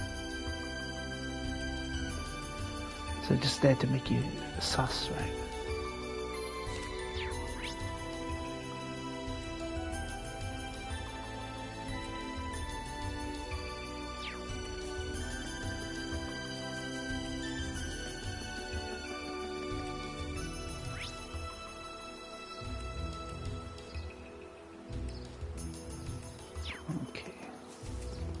We aren't planning to take that monster. Stay sharp, guys.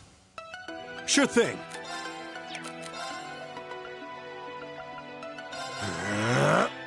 My turn. Arcus, activate.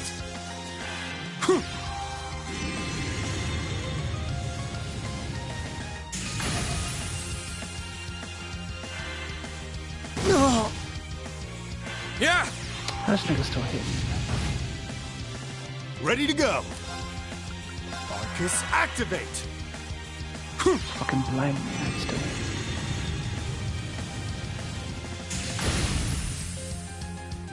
My turn. Arcus, activate. Huh.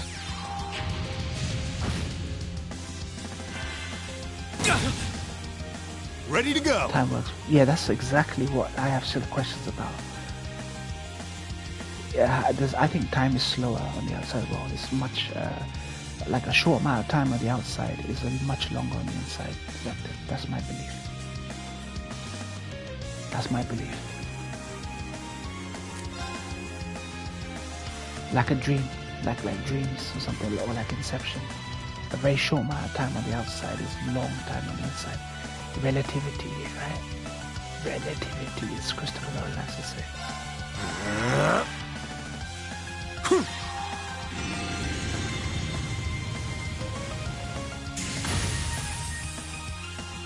Let's move. Sit! That's that. Let's keep moving. Well, like Matrix as well. It's always the case that the real world time is slower than the relative time. When you're in like one layer down, like the meta layer.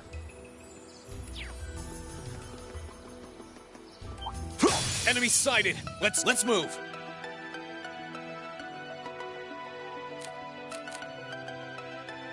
I mean, because a lifetime for Expedition 0 to 67 years was not 67 years for fucking Paintress or Renoir. Their corpses, right? Those corpses were static. So Renoir says, or rather, Miles' conversation with Claire was they've been in there quite long. So I guess they understand that being in there for even 2 days is like a hell of a like a lifetime in the campus. That's why they can spend so long in the campus and get to know these people, create them, build whole relationships and stuff, and just come back out. Ha! Now! Now's our chance! Leave it to me! Sit! Ready to go!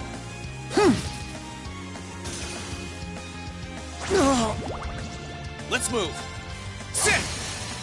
Now's our chance. Gotcha!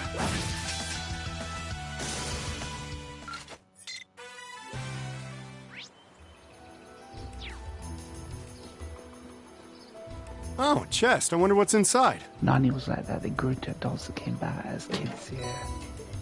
Narnia. Fucking Narnia, mate. Where you been? Narnia. Apparently they're doing another Narnia movie and the woman is going to play Aslan. Why you find a bunch of hemorrhoids? I have no clue, right? My nigga Ryan's back, mate. Let's wrap this up. Let's move. My nigga Ryan's Ha! Now! Gotcha! back to Ryan Toshi. You're done! Ready to go.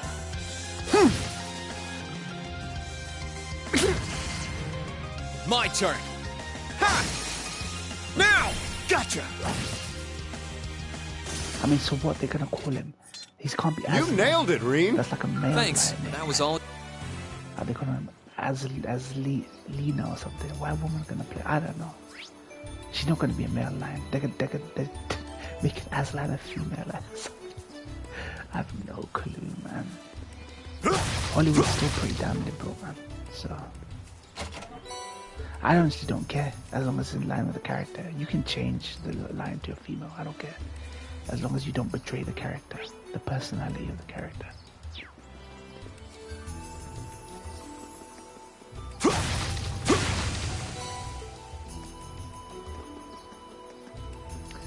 Chronicles of Narnia books, mate. Our teachers used to read those books to us as kids when we were kids. Chronicles of Narnia, mate. We aren't planning to... Stay sharp, guys. My turn. Marcus, activate. Ready to go.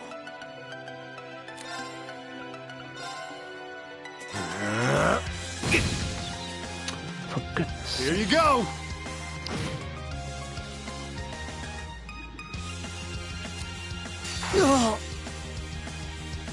Time to stop holding back. What have you been up to right now? What's the latest, mate? Have you had a chance to play Silent Hill 2 off stream? I know you're not going to stream it because it's going to be too long. This is gonna hurt. Have you had a chance to play? Rebellion storm. Right, Mac. Right, Mac. Green is dying here, mate. There. Sure thing.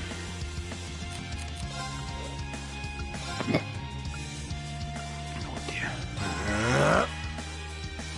Here you go! Thanks! Yeah, it's hard to imagine. I think the actress playing that could do it though. My turn! I think she's gonna be the woman who was in Tenet. The woman whose daughter is in school and her husband's the gangster, the abusive gangster. That woman, that tall woman from Tenet, Christopher Nolan. I think she could do it. Arcus, activate! Yeah! Cheers! Sure thing. Damn Beck. Gather on my...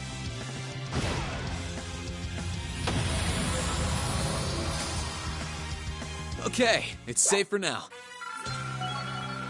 What we saying? What we saying? What we saying? What's the latest, mate? Also, does the game say who saves Gustav on the beach?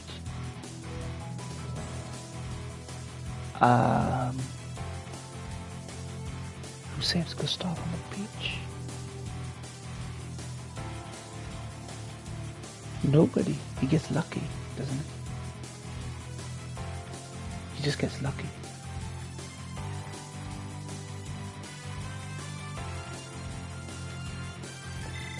I did it! I was 6 when the first Chronicles of Narnia movie came out. That was my childhood.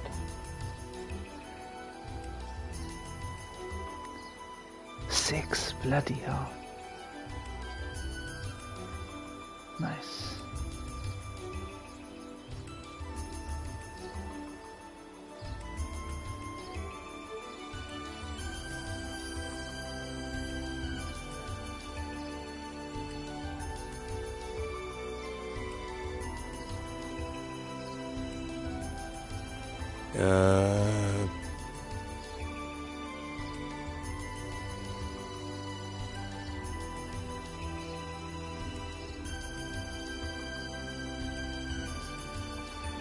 The books were my introduction.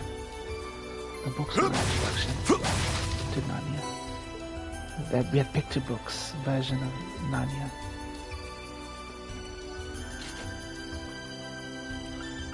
Isn't The Lion, the Witch and the Wardrobe a part of Chronicles of Narnia, right? That was our introduction. The Lion, the Witch and the Wardrobe. Yeah, I didn't know about the books until after I'd already seen the film. Yeah. Alrighty then.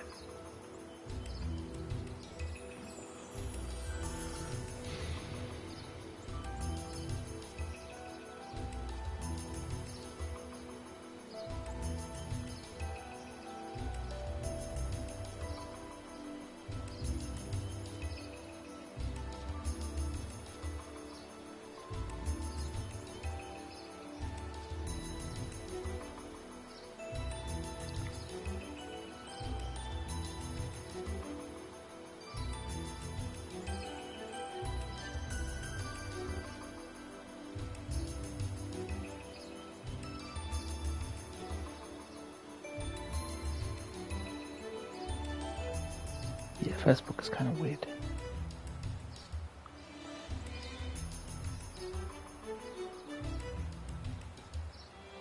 Like the old man and the kids going to the world for his research or something. Lion, the Witch and the Wardrobe has a story.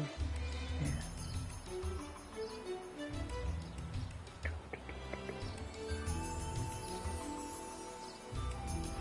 Alright, we good. Boss time, boss time.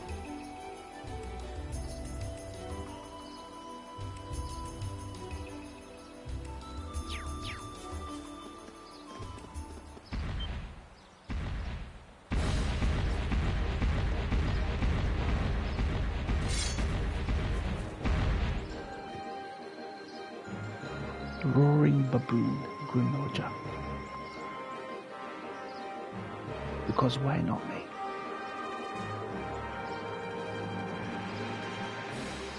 Toshi, where you at, mate? Toshi does this when other people are talking. It thinks that he can take a break, as if Toshi doesn't know Ryan. Toshi doesn't know to talk to them. I guess they're gonna introduce me to a new ability for this game. Oh yeah, this co-op. Yeah, I've had this co-op the S breaks in this game as well. Watch out! keep an This is eye a on tough you. one! You think you got your eye on me, Toshi, but I got my eye on you, mate. Overdrive. There we go.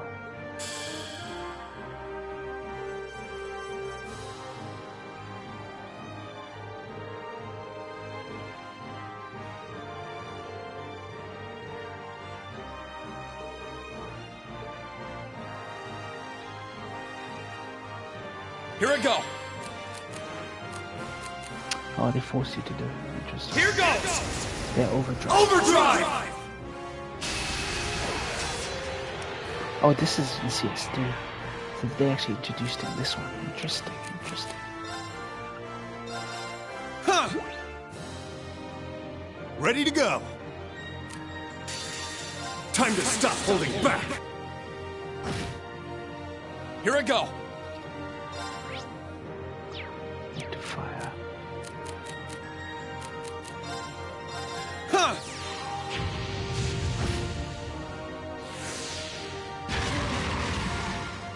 My turn!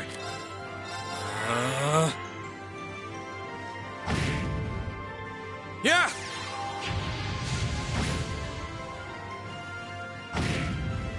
My turn! Man, I really hope the new Silent Hill is as good as 2. Yeah, I think they're working on a remake of 1. But the movie's coming out Halloween. I think it's coming out either this Halloween or next Halloween. No, actually this Halloween. It's going to be out in the movie. If you talk about the game, if you mean F, then yeah, I hope it's good as 2. Different people are taking on. There's been hit and miss, man. There's only been one or two good Silent Hills that have been done by different people that were good. Downpour was good and Broken Memories on Wii was good. But the rest have been really bad. Oh yeah, I can't wait for the movie. It's got a publisher. I think they showed it at Cannes or something, and they recently got a publisher, a distributor, sorry. So they're either going to distribute this Halloween or next Halloween.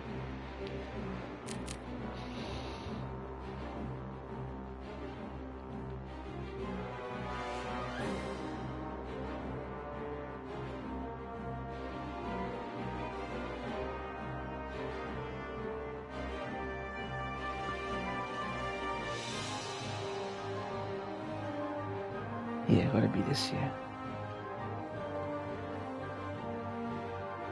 This thing's gonna be very faithful to the movie.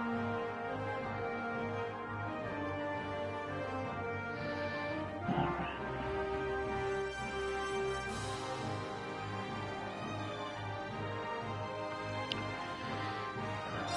Let's see.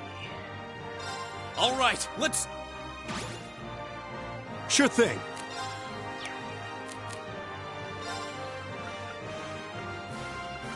Arcus active. Here you go. I'm not playing on hard anymore because I want to get through these games. Sure thing. So it's not gonna be so like you're gonna see me die like 5 million times in this fucking thing. Here you go.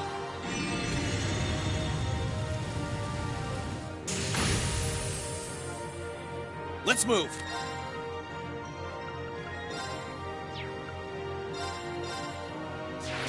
Ha! Ready to go. Did they be explained who saved Gustav on the beach? Nah, they don't. He didn't. Nobody saved him. He just survived.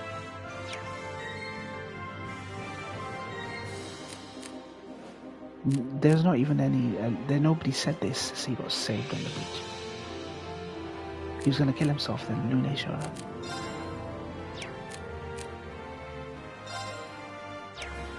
Maybe Clea intervened, but I don't think that's the case. I don't remember reading anything.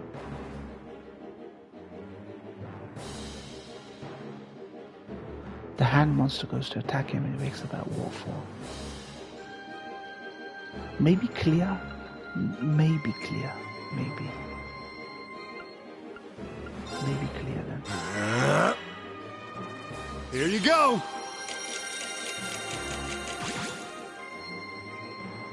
Here I go!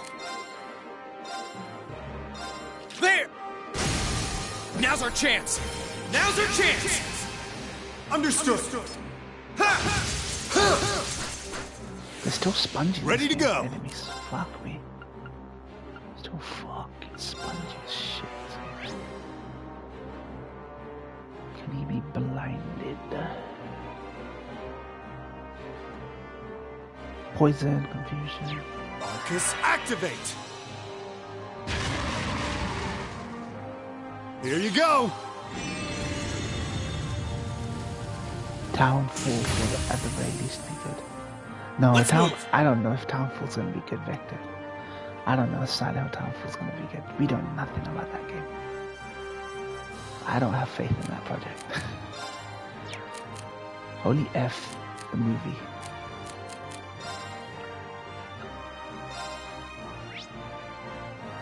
Arcus, activate! Yeah! Sure thing.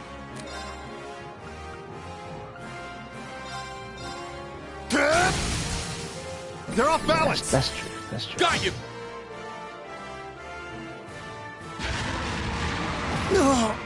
Too slow! Now! Gotcha! Here I go!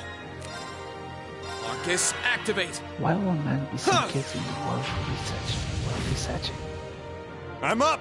I don't have a good memory of Narnia. That, but I have no clue. No clue. Now! Got you! Let's move! All right, let's do this! Leave it to me!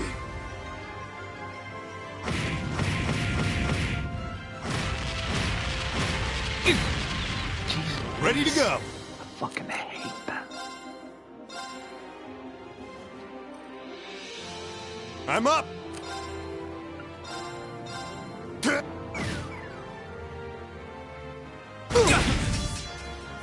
Ready to go! Gather on my blade! Ready to go!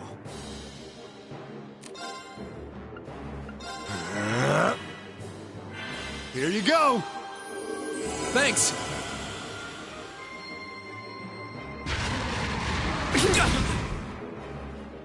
I'm up! Try. Here I go!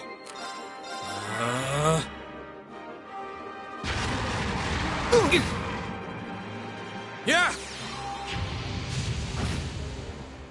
I'm up!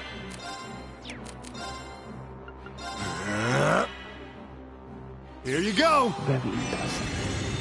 But I'd be down for watching a new reboot or anime reviews or something. I'd be down for that. Here I go! There! Ha!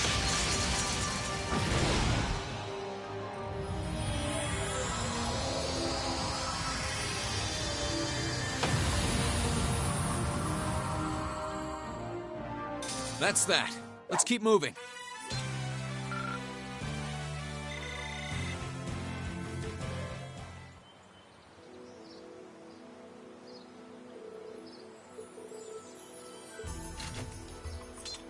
Oh, Prince Caspian I've heard of. That's like a spin-off or sequel. Prince Caspian. Didn't that guy who plays Jigsaw in Punisher play Caspian? The guy who plays a sequel, what's his name? He played Dorian Gray in the Dorian Gray movie when he was young, yeah.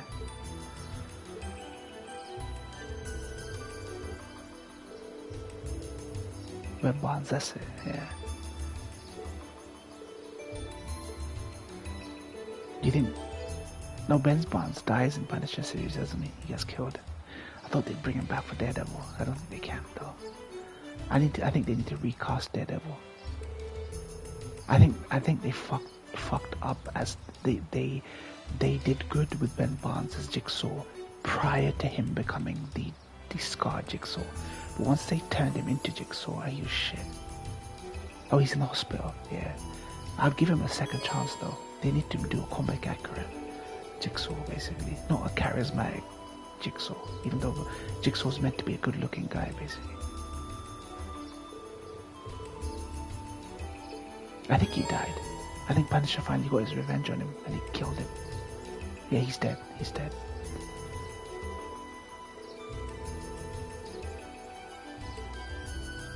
I prefer the Punisher Warzone movie version of Jigsaw. Not Adam West, Dominic West played Jigsaw in that. I think that's my favourite version of Jigsaw. But they've never tried to do Punisher's main villain Jigsaw since. I think they fucked it up with Ben Barnes. I think they need a slightly older Jigsaw.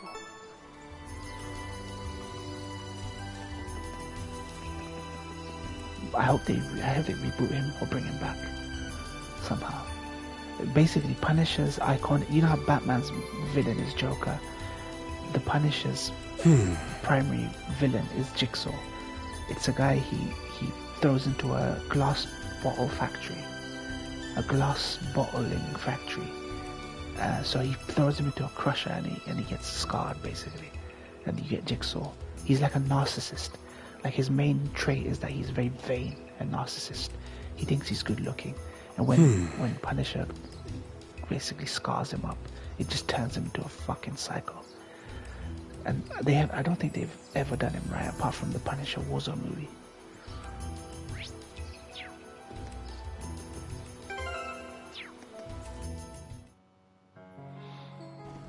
I like Ben Barnes' pre-Jigsaw character, but I don't like him after his transformation. I think they've got him wrong. They didn't scar him up enough. He's supposed to look ugly, but they were like, we got Ben Barnes, man. Nobody wants to see your top second billing actor under all those prosthetics and scars. So they have to show his face. Ben Moe.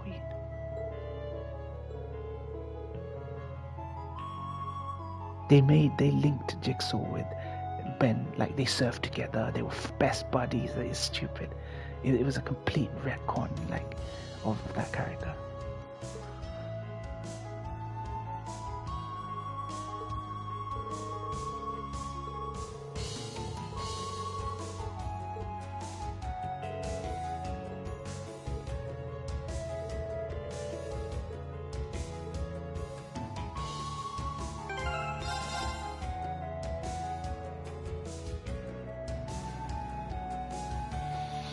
Toshi, Maniga Ryan, Maniga Vended,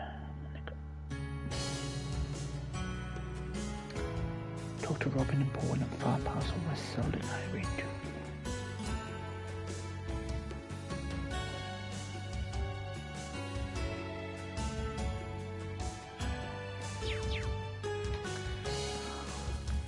2. Here I go! Ha! Ha! Ha! Ryan, you're going too quiet. Going too quiet.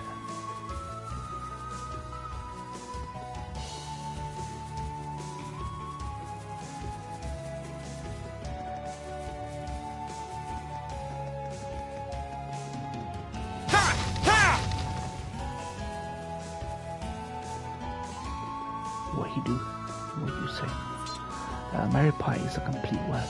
You do everything strategy-wise, and at the end they're like, hey, we gave this person 3 state break. Caspian realized grew up, you can't go back. Sounds like Robin Hood. Okay, Mario Party is a complete work. You do everything strategy-wise, and at the end they're like, hey, we gave this person 3 stars because they had friends. Like, right. What's the context of this?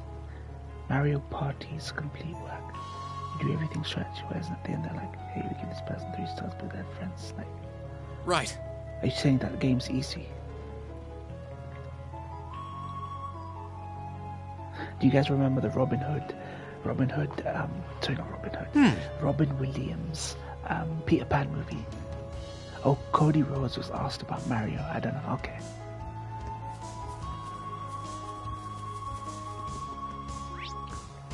Maybe he's trash talking the competitivity of that game. That some guy gets given a participation award basically, just because they were playing with friends. They get given 3 stars. Toshi said I was quiet, so I just posted the last thing I saw.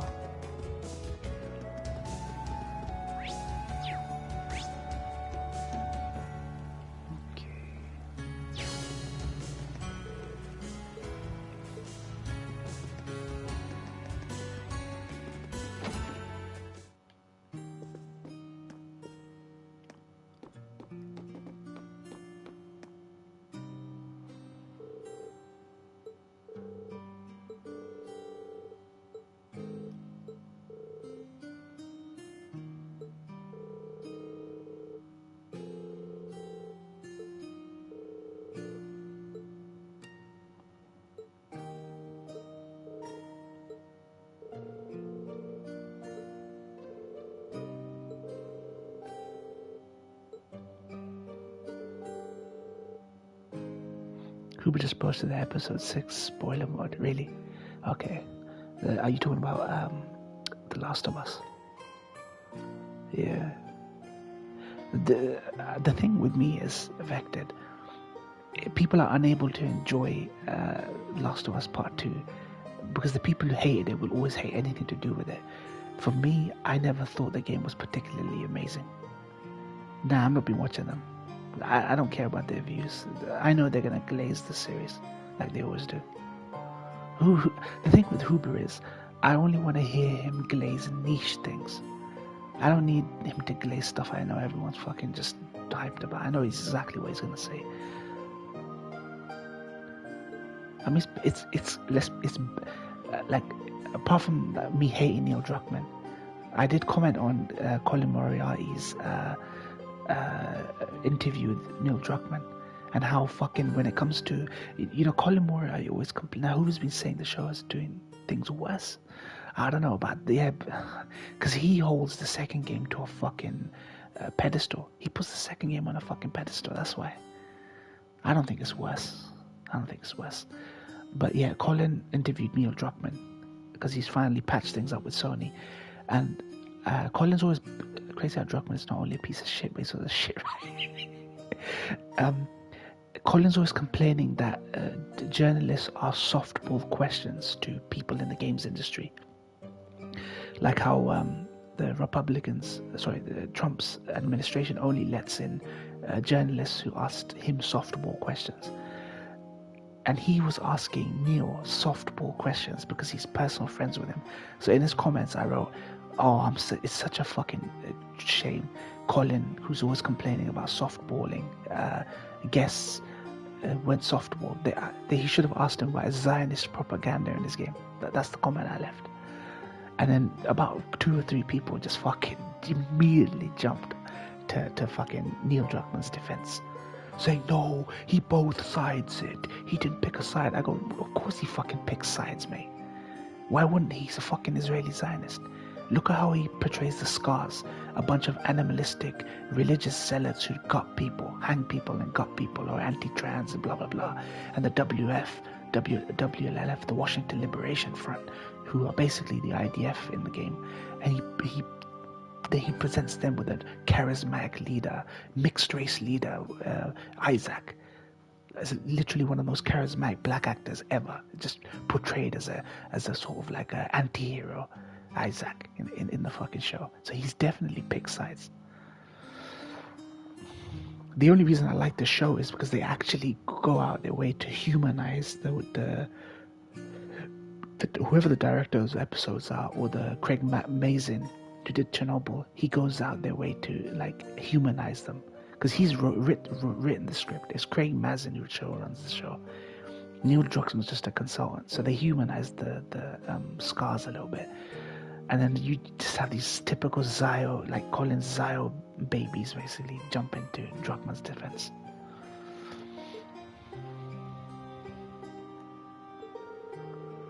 I don't hate Colin, I hate fucking Neil Druckmann. And I hate the fact that Colin has to fucking self-censor and softball Druckmann just because he's gone around telling people that they're fucking best mates, just like he tells people he's best mates with Ken Levine.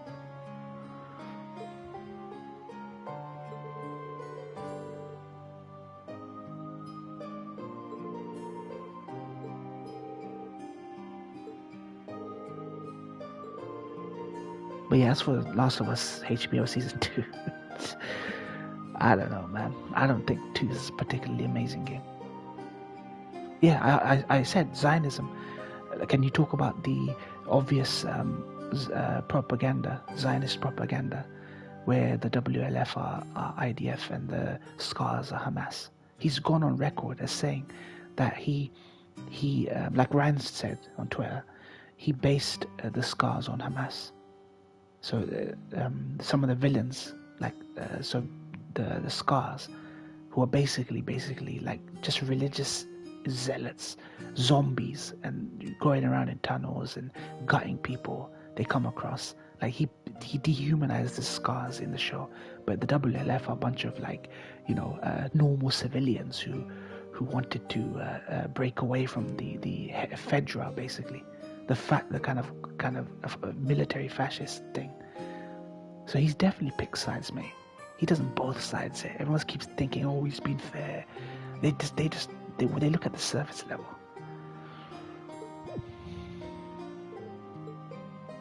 Now if I replay Last of Us 2, I am 100% gonna side with the Scars. I don't care about Lev. I don't care about fucking the way they're painted. But WF has shown the villains by swiping the sky. I mean, it's just showing that it's both sides are fighting each other. That's all it's saying. You see the Scars in episode 5 or whatever, 4, where it was gut them, hang them from chains and slice open their bellies. Like they make them look like backward savages, using bows and arrows and fucking shaved heads and scars on their cheeks and religious zealots. In terms of dehumanization, the dehumanization happens to the Scars more than it does to the WLF. And you got such a Jeffrey Wright, one of the best, most charismatic actors out there, playing the leader of the WLF. It's just, you know what he's doing. You know what he's fucking doing. One side is pain is worse than the other, and that's from his fucking IDF bias, mate. But he's a Zionist in real life. Forget my view on his work. He's a fucking Zionist in real life. I don't know if you got to the part of the game, but the WF are the villains by the end. Abby save Lev and escape. I mean, Abby has to save Lev because fucking she's discriminated against. She's trying to get away from the Scars. She has to hide her identity.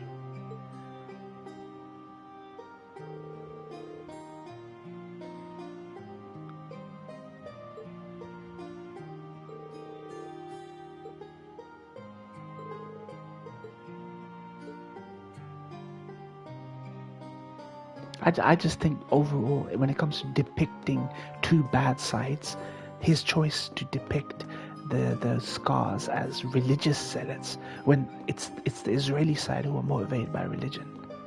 Palestinians aren't motivated by religion, they're just defending their land. They just don't want their houses bulldozed. But he makes the Scars look like religious, single-minded zealots in that thing, with scars across their face, like it's all religious. We follow, bask in her glory, like it's like a religiously motivated. It's not religiously motivated. The religious zealots are the fucking Israelis, who are using Bible quotes to justify, yeah, God promised us this land and we're gonna wipe all you motherfuckers out. He's actually switched it, and I don't like that, man. It's not accurate to what he's saying that he based them on.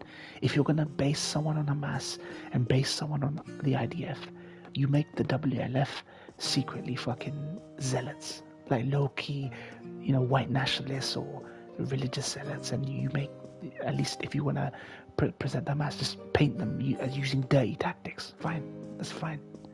Like underhanded guerrilla tactics. Like that would be a fairer. You don't have to sympathize with both sides. But he definitely picks the way he portrays the people that are based on Hamas and then the people that are based on WLF. But the thing with Last of Us universe is everyone's doing shitty things in that game. Goes home to see his mum, and that's when the WLF attack, has to escape the island, and then they kill Lev's sister. Lev saying,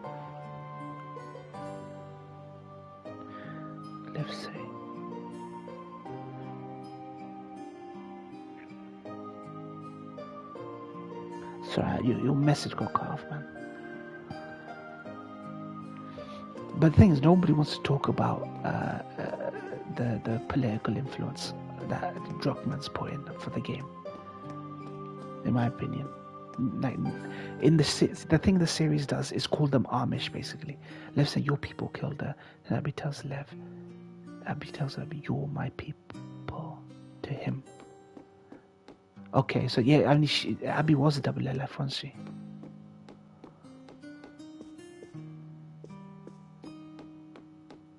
Oh, you're talking, sorry, him. You're talking that she's talking to Lev. Okay, she identifies as male. Yeah, okay, I see what you're saying.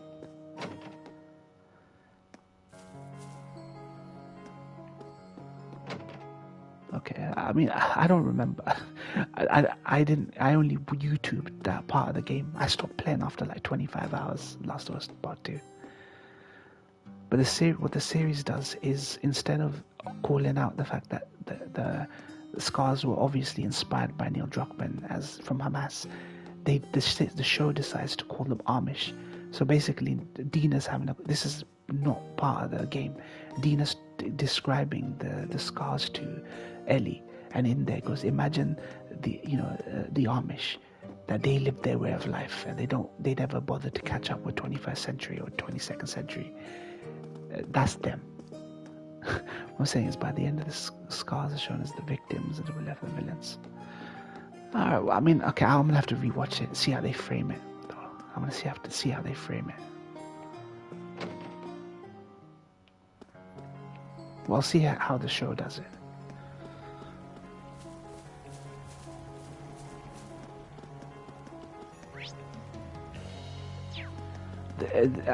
The Scars seen as the victims? I don't know, man. The Scars did some pretty damn horrific things in his game, man. Pretty damn horrific things. I mean, it was about time they started showing the WLF as bad guys after everything they did with the Scars. You know what I mean? So I don't like the both siding either. I don't like them both siding it either. It's not about both. I mean, it shows you're one of those fencing Zionists. You know what I mean?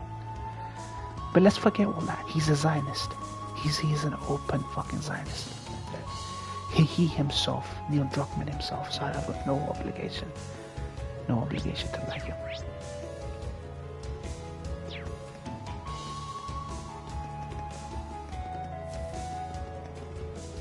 Ha! Sit! Ha! I mean, as fans, we all pick sides, right? We all think Ellie's justified for going after Abby. We all think that Abby's unjustified. Well, justified from her perspective, but what he did to that character, and everyone like completely throwing shade on Joel was wrong, because Joel was lied to basically. So we all have opinions. So if people to ask him, he's got media training. At least some combat mention giant monster black man fight even while being genocided. The serve rights still get to be.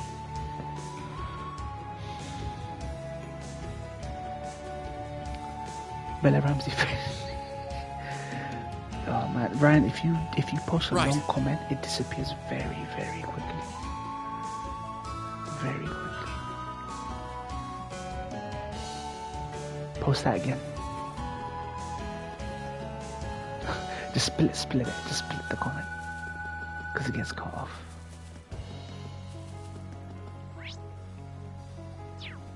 Abby does not tell her former friends not to do a genocide or not kill the children. She simply says that Lev is not one of them anymore. Okay.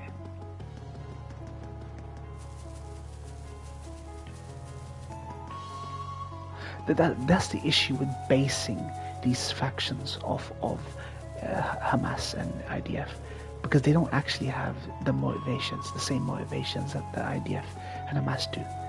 It's not a struggle for territory in between those two factions. Like, their backstories are much different. But when you start telling people, we took the bald-headed, shaved religious zealots who go around hanging people with chains and using scythes to gut them and intestines fall out, versus the WLF led by the charismatic. I mean, the show has actually gone out of its way to sympathize Isaac. Like, you saw the episode where they introduced Isaac. They sympathized with him. So and you're telling us that this is the side that you were inspired by the IDF. This isn't a superhuman. She certified things. Abby's one of the WLF that are attacking them. Yeah. I just feel the depiction of the scars as religious zealots, and then he says that I took Hamas as a guide for that.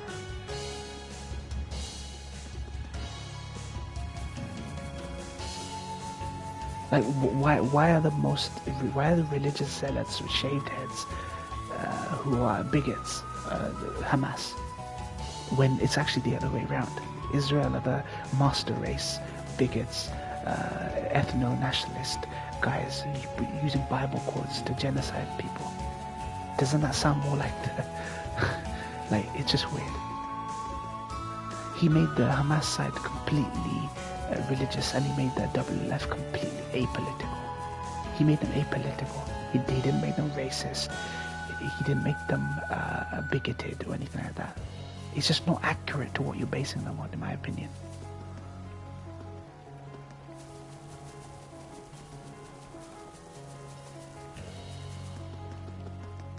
Sit! Ha! Now's our chance. Let's get my turn. Huh! Ready to go. My turn. Ha! Sure thing. My turn. Ha! Sure thing. They're off balance. Got you. Let's move. Second-hand Bella Ramsey facial expressions. I'm not. You have face. Okay, it's safe for now. The Jews are more like that. Yeah, exactly. So he's actually misrepresenting the people he's basing on. Yeah, exactly. He's misrepresenting the sides. So plenty of secular people, which constitutes most of UK West. The West is very secular. They're not very Christian and they're not very Jewish. Are going to look at the fucking thing, scrutinize the scars versus the WLF, and they're going to have nothing to scrutinize them about apart from, yeah, they're all killing each other, they're all bad, cycle of vengeance, bollocks. But they're going to be like, yeah, but look at the scars though. They're so religious, they're zealots. They're living in the Stone Ages. They're living in the fucking 1800s, bro. This is like the Muslims, man. They be living like that, man. They be all like just in hijabs and covering themselves up, and like it's a misrepresentation. He knows exactly the way people are gonna look at that when he starts spouting on interviews that I based Hamas on these guys and I based IDF on these guys. Ha! Ha! Let's get him. They've done a number Let's on move. everyone. Zionists have done a number on everyone's perception, so I don't blame you, affected, for seeing it the way you do from your perspective. But these people have used insidious info war tactics and framing narratives and playing the victim constantly. And it's always been their narrative until recently. And now they've got people to challenge them, they just fucking can't take it.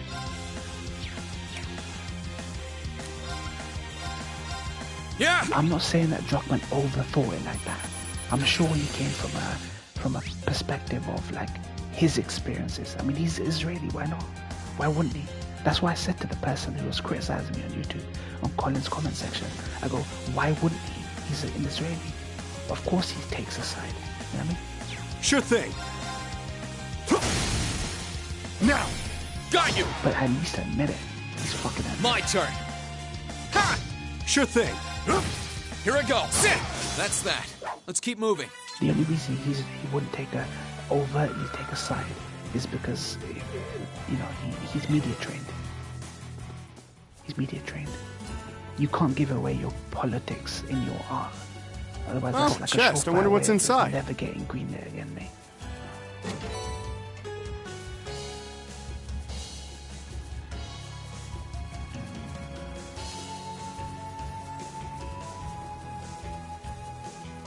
Media trained, yeah. Recently, Tony Gilroy, who did Andor, he did an interview with Josh Horowitz, this famous film journalist, basically, Josh Horowitz, film journalist.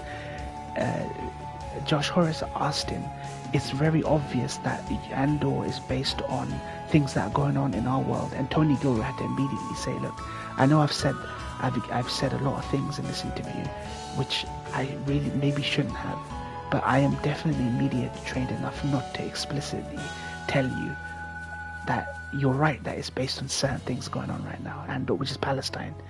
But he goes, I'm media trained, so I'm not going to say it. So he was very obviously referring to Palestine. So it's just like Neil Druckmann. Neil Druckmann can never outright say that I presented these characters like this and that because I'm fucking Israeli and I'm a Zionist and I believe in my nation's right to determination. Blah blah blah.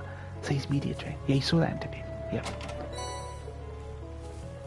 Yeah. So you know that Josh Horowitz was trying to tell him to say. Josh Horowitz was saying, I'm sure you don't just look at the news on today right now and say, yeah, I'm gonna take all this political stuff and put it in my thing. But it's hard not to notice, right, that your show is very much about something going on right now in the world, and it's very obviously they're talking about Israel, Palestine, and he couldn't say it, and it's a fucking shame. But I think that's the same sort of situation that's going on with Neil Druckmann. Just because he can't say that he takes one side over another doesn't mean he isn't. You know what I mean?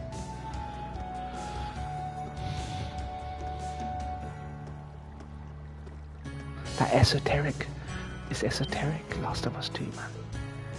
It's hiding in plain sight, mate.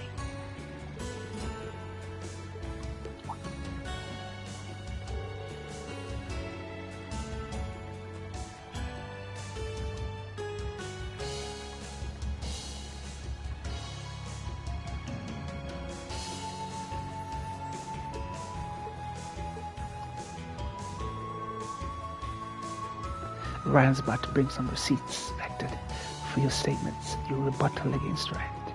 That's second-hand info. Ryan about to bring some receipts. You be Philippines, get me?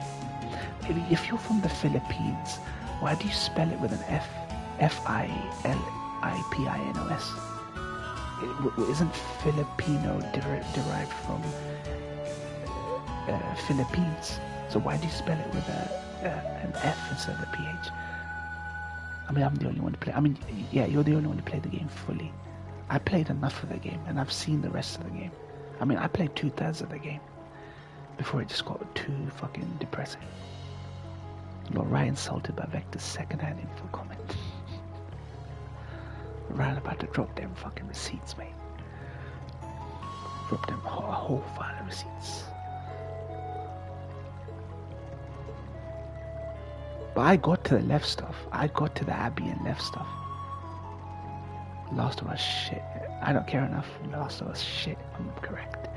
Yeah, season 2's not the holy grail like everyone calls it. I think Hooper fucking rates Last of Us Part 2 too much. That he's criticizing the show. The show's fixed a lot of the issues I had with the game. I don't have to slog through 20 hours of depressing, bleak locations, and it's just the story. And they've actually humanized Joel, while all the Joel haters fucking just crying over it. Vector, strong video games. Strong video games.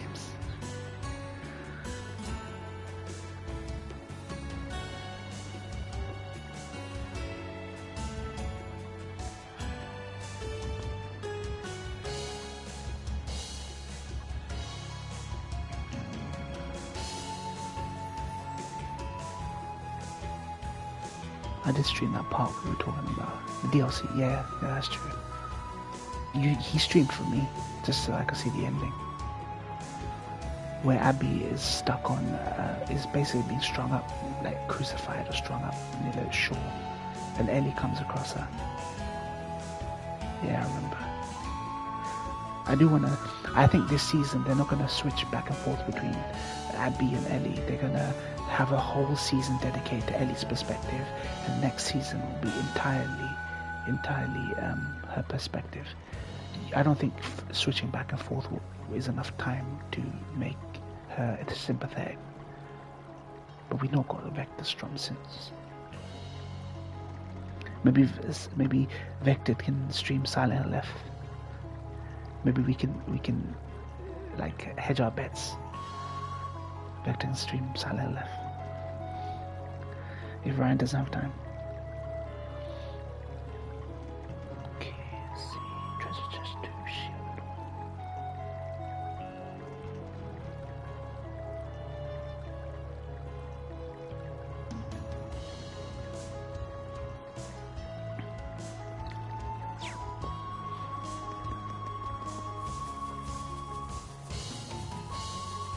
Sit! Ha! Ha! Let's wrap this up. My turn. Ha! I'm up. Let's move. Sit! That's that. Let's keep moving. Ha! Right. Let's get. I'm up. Shooting a game I know, so I avoid spoilers. Oh, it's banned. If it isn't banned from... Okay, it probably won't be banned. They'll probably figure it out. Now! Got you! My turn. Ha! There. I'm up. My turn. Huh! I'm up. My turn. Ha! That's that. Let's keep moving. Oh, a chest. I wonder what's inside. Your mum, mate. That's who's inside the chest. Your bloody mum, mate. Fucking mum's in the chest, mate.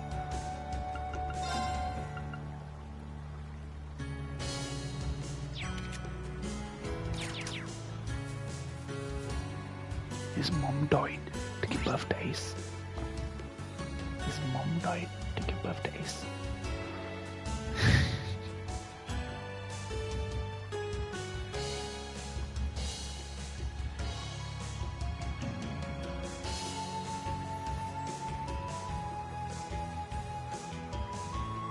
His mom inside the chest. Ha! Sit! Ha! Ha!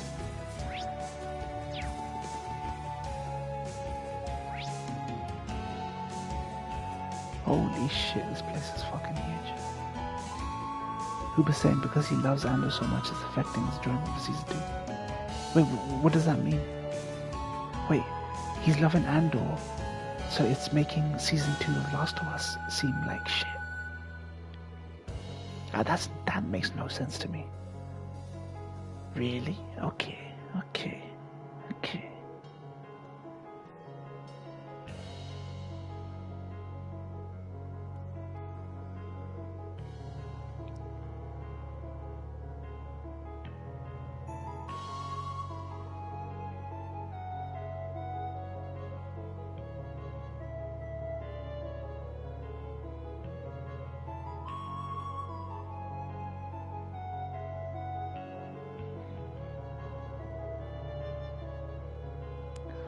That's interesting.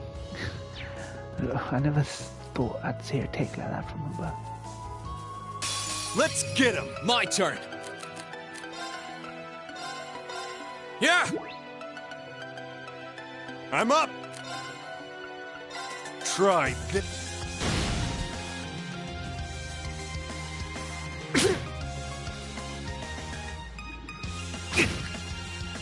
My turn. Sure thing. Well, that's that. Sit!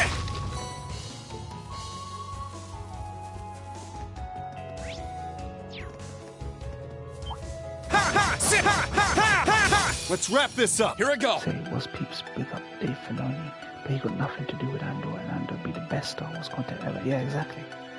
Dave Filoni has nothing to do with Star Wars. The best Star Wars. Huh! And Tony Gilroy said he's been working on Andor for 10 years now. He's given 10 years of his life away to Andor season 1 and 2. They originally expected him to do 5 seasons. Nah, he's not the next George Lucas. He's a fucking wash, man. Tony Gilroy. And honestly, Tony Gilroy made the first movie I ever gave 10 out of 10 recently. The George Clooney movie, Michael Clayton. People saying Filoni's the new death of Star Wars. Yeah, I think he might be. He did Michael Clayton's movie, Tony Gilroy did. And it's the first movie I gave 10 out of 10. It's been probably a decade since I gave a 10 out of 10 to a movie. And Michael Clayton I watched, I think last year, and I gave 10 out of 10. Tony Gilroy did that movie. So he's a great movie director, and he's a great writer. And it might be George Clooney's best movie, Michael Clayton. That's why you gotta watch it, add it to your letterbox. And he's made Andor. He saved Star Wars. He even said in the Josh Horowitz interview, they wanted Tony Gilroy to come on to resuscitate a dead franchise. He literally, word for word, he said in that interview, Star Wars was dead. He wanted them to, they called people like me in to resuscitate a dead body. That's what he said in the interview. Make his new female OC the OP main character. Making his new female OC. They wanting to resuscitate dead Star Wars. Ready to go! Yep, exactly, Toshi.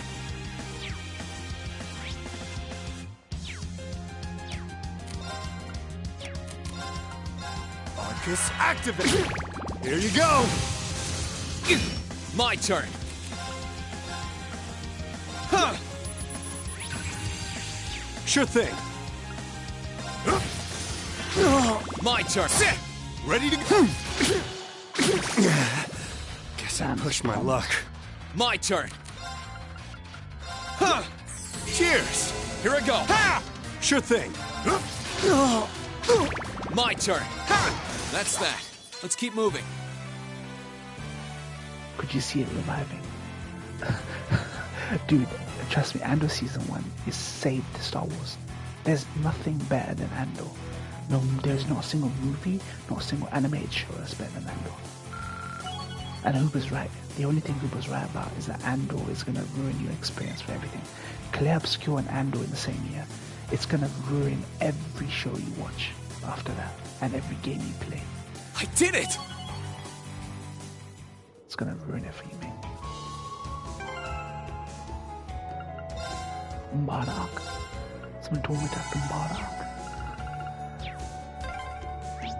It's my first time on this highway, actually. Oh yeah?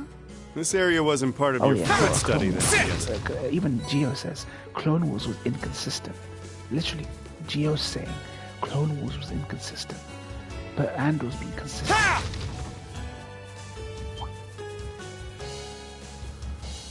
Dude, everyone's in agreement.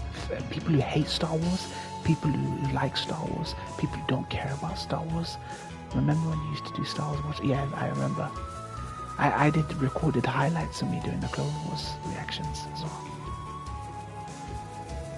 I think I even did Bad Batch reactions to Season 1. Bad Batch was terrible, so... Nah, Revenant's not gonna disagree. He knows. He fucking knows me. Oh, chest. I wonder what's inside.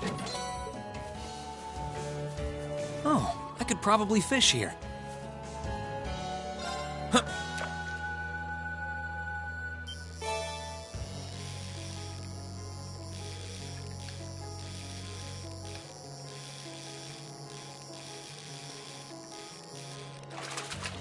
Caught one.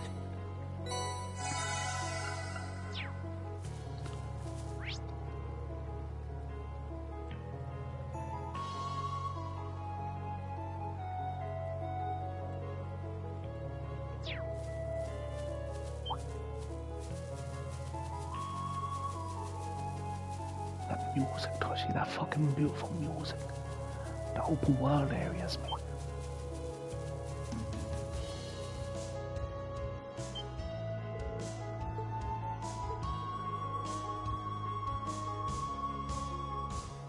Military checkpoints at IDF, mate.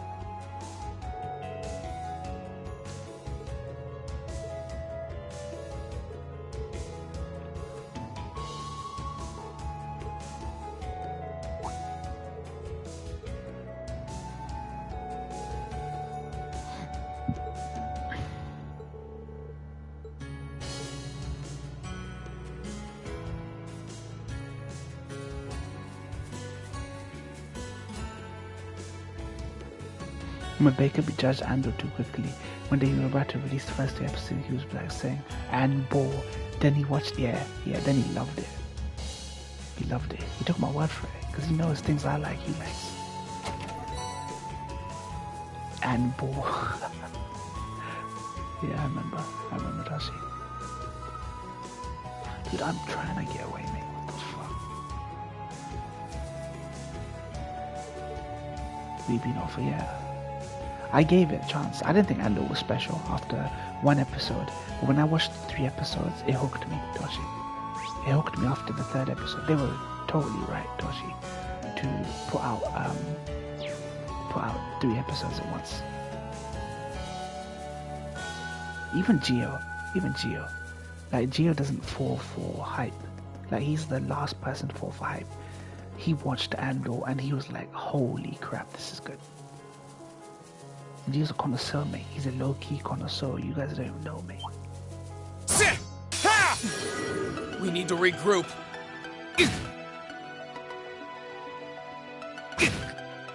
He loves it, mate. My turn. Ha! You don't have to worry about space wizards I'm anymore. up! Star Wars is about something, right? Star Wars is friend about something, mate.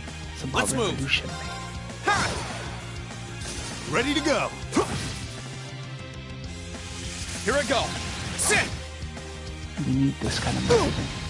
The messaging that Star Wars is doing to Andor right now, we need this kind of messaging. This ain't over yet. My turn. Ha! That's that. Let's keep moving. Get rid of lightsabers, yeah.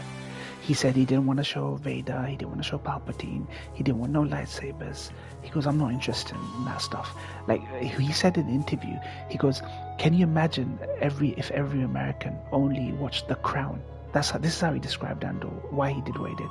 He goes, can you imagine every American saw The Crown and they thought that was the UK by their royalty, everyone's perception of the United Kingdom, which is multicultural, which is full of working class people, and they only watch The Crown and they thought that's how the UK is, that's how the UK should be. He goes, that's how he approached Andor.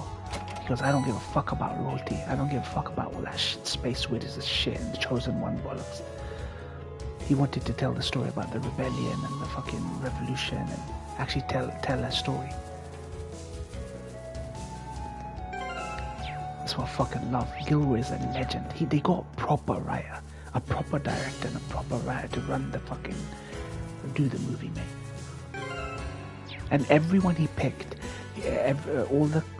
his casting choices in that interview, he said he wanted to pick nobodies.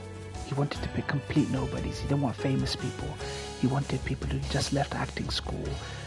He said, you might not get the reference, but in that interview he said, these are actors who can't get jobs, Tony Gilroy said, because people have seen them too many times in EastEnders soap operas in the UK. So like Coronation Street, EastEnders. These are two very popular soap operas in the UK that me and my mum and my whole family be watching for like 20 years.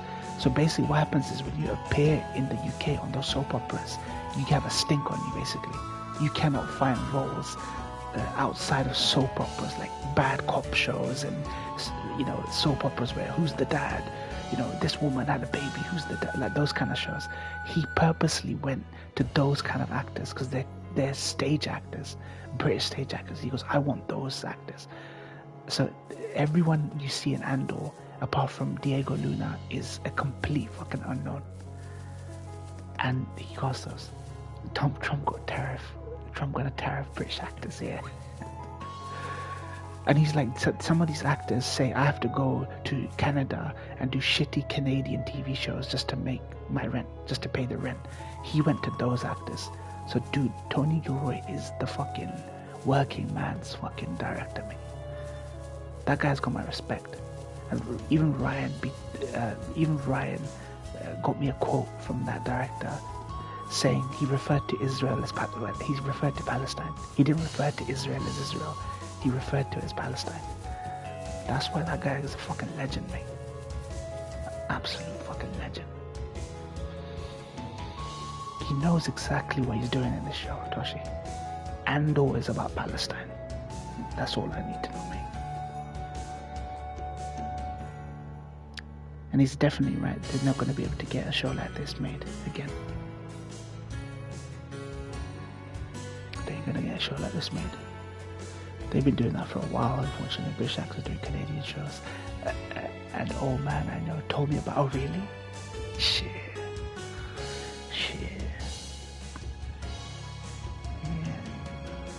Yeah. That means I've got to be watching Canadian shows then. If all these great British actors are doing Canadian shows, maybe I need to start watching some Canadian shows. Alrighty then, 1, 2,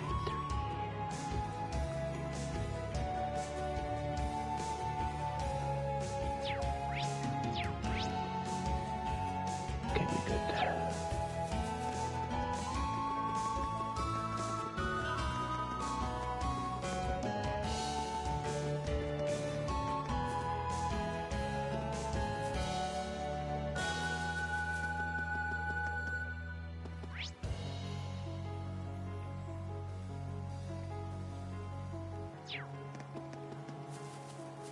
What else Ryan Vector did? What else me? What else me?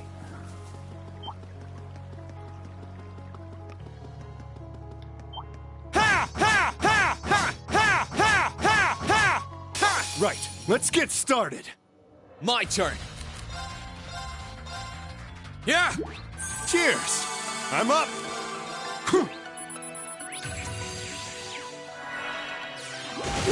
Here I go. Sit! I'm up! Let's move. There! Ha! Sure thing. Here I go. Ha! Ready to go. Here you go. Thanks. Let's move. Sit! Ready to go. There! Sorry, that's... His mom's dead to give birth to Ace. His mom died. Like to saying his pen be like so very big glows color and able to slice. Joke. Vector ran, when you gonna watch Andor, man? Let's not do foreplay. Let's get end the foreplay now. When you gonna watch Andor? Toshi. Actually fuck Vector Ryan Toshi. The Holy Trinity. Toshi, Vector, Ryan. When you guys gonna watch Andor, mate? Why you always guys sleeping on good TV shows, man? Vector's a connoisseur of movies, 100%. You got my respect. When y'all gonna watch the greatness of Andor, mate?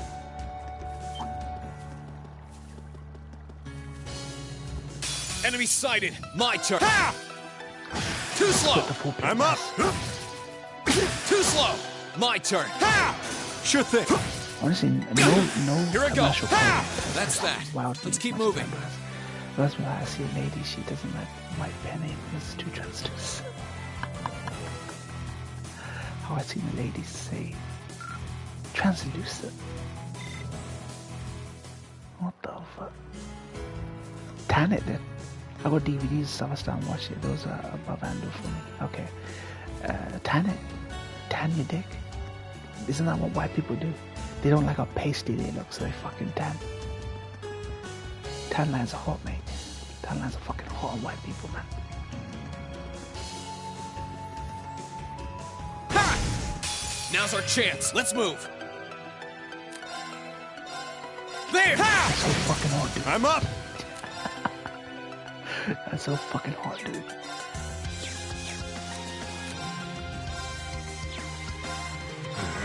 Here you go! Ready to go! Sorry, Skin cancer. that's it for you. Fake spray on tan, then. Fake spray on tan. Whatever Trump uses. Trump is a great endorsement for... Well, actually, no, he's not. He's not a great endorsement for tans. I was almost gonna say something stupid.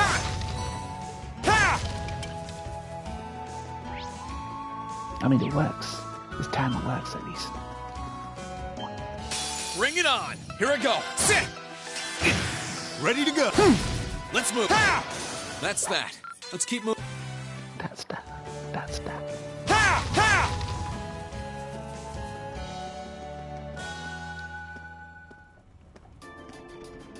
Movie section leader, you get me? Vector's basically Tarantino in his youth. He used to work at a rental video store. He used to rent films or steal films and watch them at home. Movies that he technically wasn't supposed to be watching. He became a film buff and then he became a director. Vector's on that journey, making that Tarantino journey.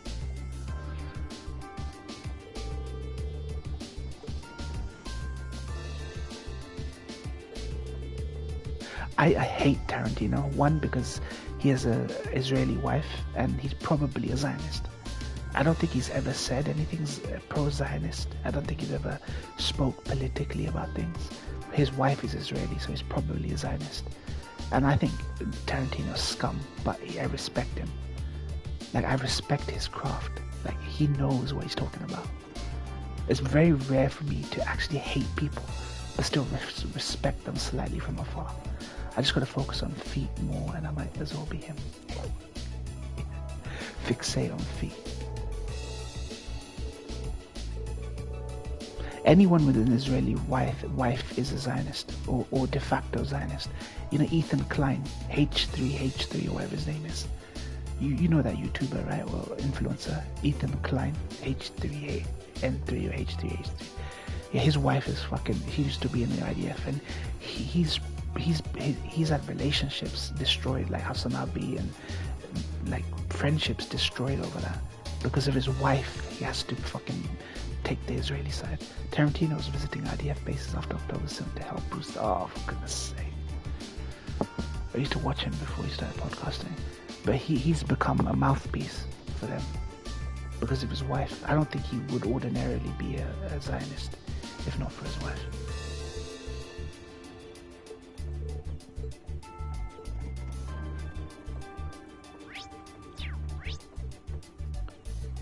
Fucking scumbag, that guy.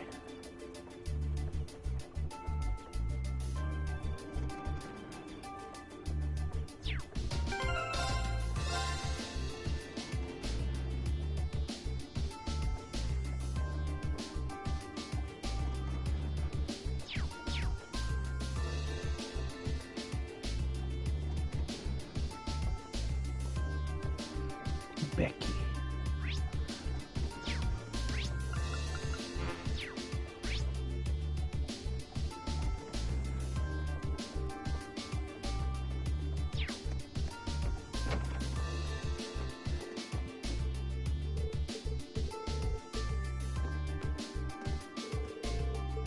Used to have podcasts with Hassan, who's anti-Zionist, yeah, and I think their relationship just dissolved.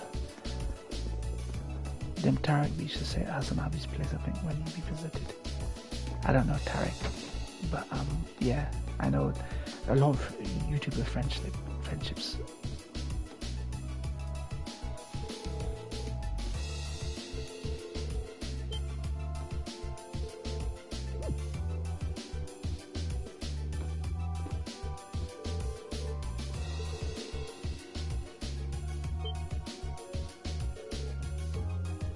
Oh yeah, this is the Scottish chick from the last game.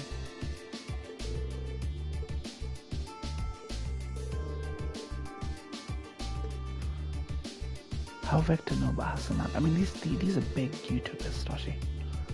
These are big YouTubers. I don't know their content. I barely know what Hassan Abi does, but I only keep up with him because influencers are now bleeding to politics, so I can't help but see them on interviews. Piers Morgan, Hassan Abi got detained by border agents, ICE or border agents recently. They were asking questions like, "Are you a terrorist? Are you affiliated with Hamas?" Stupid things. Trump or Marco Rubio is using border agents and ICE to bully people now. It's fucking authoritarianism now. Even Piers Morgan is finally agreeing with everyone that it's genocide. And that's starting to scare the establishment.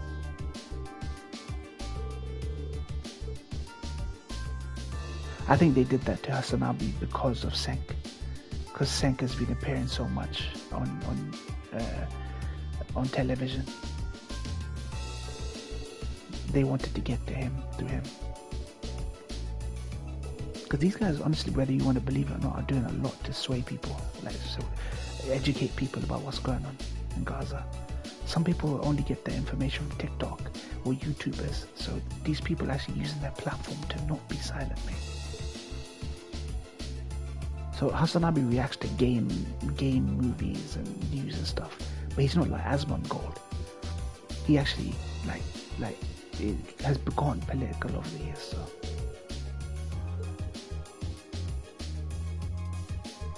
he only got my respect when I heard that. He got my respect when he said that America deserved 9/11, and Senk, his uncle, had to bring home the Young Turks and make him apologize live on camera. He shamed him and made him apologize live on camera. That's when Hassan Abi got my respect.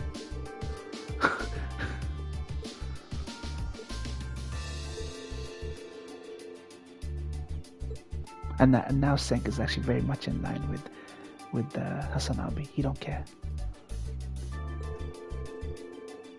He said America deserved 9/11. That's what I'll be doing.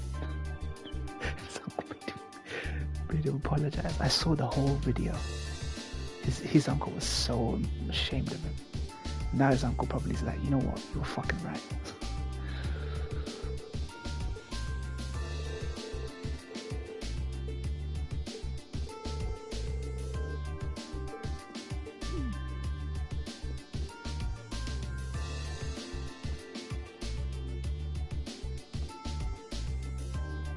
Alright, I need to go watch some shows. It's getting to that time again, Toshi. It's getting to that time again. Why some Google wiki page says he's American reboot? I mean, he's a weeboo. Have you seen it? You're the one that told me about his trip to Japan. And he was dressed up as a maid or something. I never know about Hassan because Right. Uncle talks about him, and I used to watch Asbon when he was playing. I mean,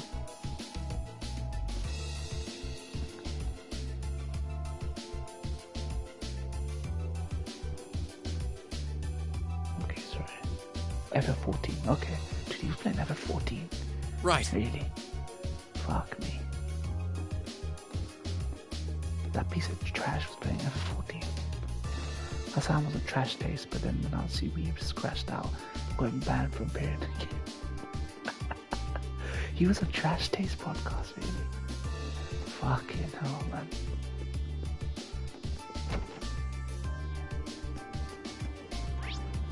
What's on orbit? I think Hasanabi needs to take over from Senk. Senk's blood pressure is going up, man. I fear for Senk's fucking well-being and health. He needs to be the next generation of the Young Turks. His friends with the corner, the Wales fella, yeah.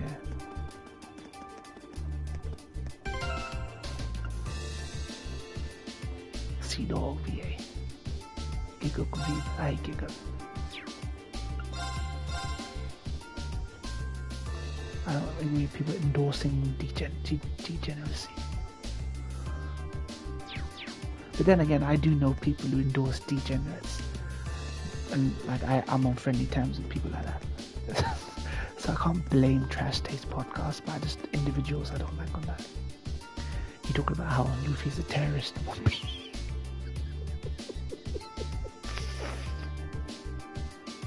Wait. In a good way. Wait, he's a terrorist in a good way or a bad way? I mean, in a good way. Luffy's a terrorist. Punching Celestials, taking on the Marineford generals. In a good way. Good. Yeah, he's a terrorist. Good. Alhamdulillah. What? He's a fellow brother in the struggle. He's a comrade, mate.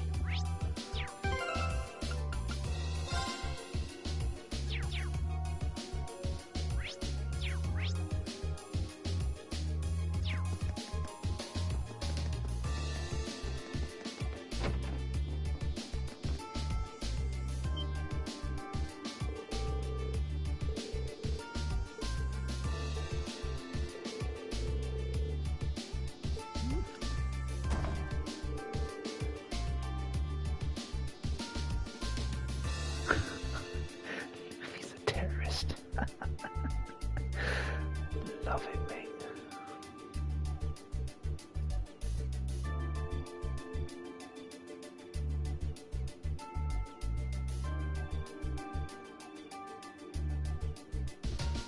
Kind of just laughed at him for saying things in One Piece could be interpreted politically. Yeah, because they don't have a political bone in their fucking body, man. They've never seen FMAB. The reason I loved FMAB wasn't because it was doing things that other shonen weren't doing. It's because FMAB was political. It's very obvious to me that FMAB is talking about foreign policy in Middle East. They even literally talk about annexation and like they want to annex Ishval, like it's Gaza or something.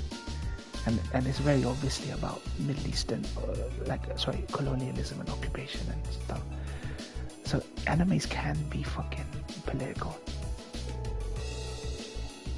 Even like certain arcs in One Piece can be construed politically. Like even piracy, like if you take the historical roots of piracy, political, where Trash Taste peeps, put their foot down and unban Hassan from their podcast, why they give in to the viewer pressure. And dude, Hassan is better off not being on that podcast.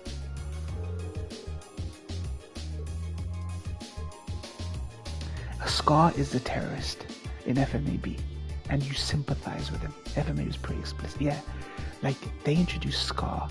He's going around killing alchemists, and he's saying, it's science versus religion, right? West versus East, and he's killing people, and you sympathize with him.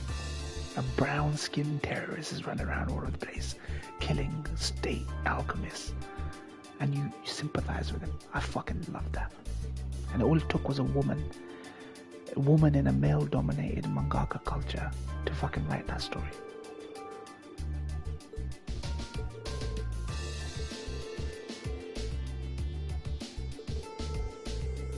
While dudes were busy writing about power of friendship, they were trying to rekindle their fucking high school days and their school days, she was actually fucking writing about something.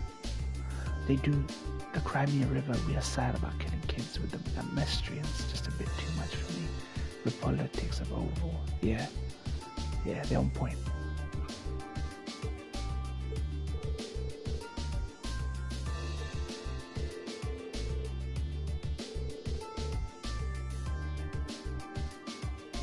And it's actually Ouroboros, the villains basically orchestrating these conflicts, which I like, because there's always some deep state orchestrating conflicts. Like some guy who lets off a fucking sniper round, kills a kid. They did that in Andor. I'm not going to spoil why, but they did exactly what they did in Ishval War, Civil War. They got someone to sniper a kid. They got someone to sniper a kid because they knew how the insurgents and the occupied were going to react. They need them to react that way so they can start bringing in harsher measures, and they do that in Andor. They orchestrate. I'm not going to say when or where, but they orchestrate a killing because they want them to behave that way, and they arm the insurgents and all that stuff. It's like politics 101. It's like the handbook of like colonial fascism, man. That's what I loved about fucking FMAB.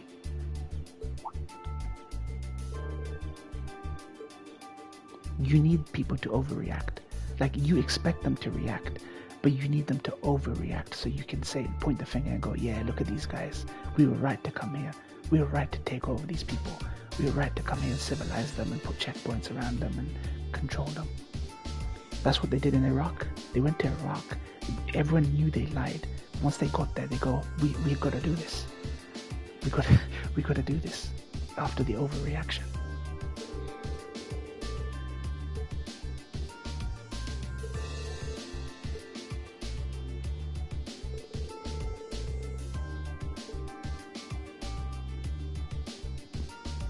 Politics 101.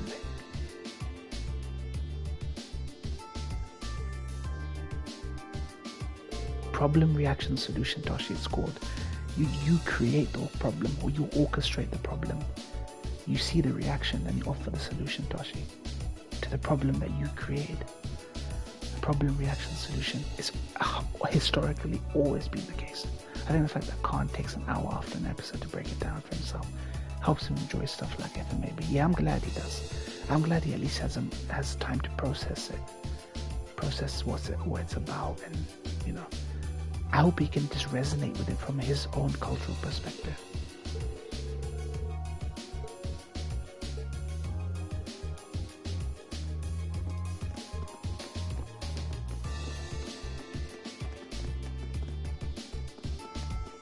Like they're even going on the Christian church in FMAB. Offering salvation, bringing the dead to life, and it's all trickery and a sham. They're even going on Christianity in FMAB. So much would have gone over his head probably if he reacted like, oh, days, 7 episodes and 1 reaction. Yeah, right. That's true. At least now he has to pace himself, right? He has to pace himself a little bit.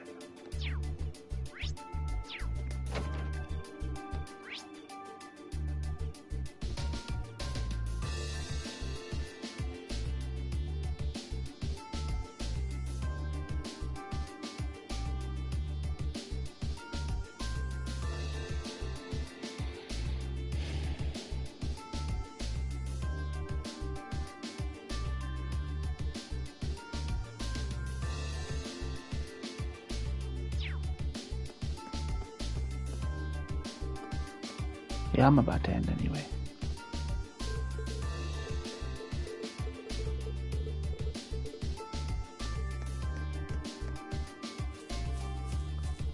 Nah, I'm gonna go watch some things.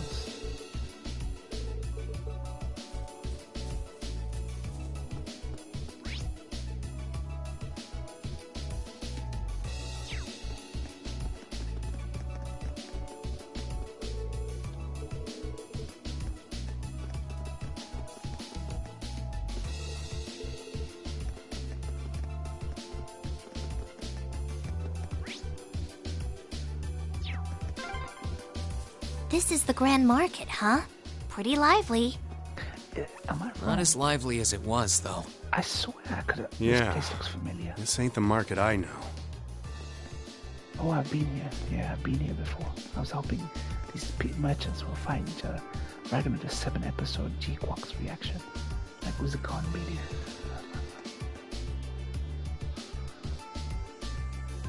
I've come to this place in the old game.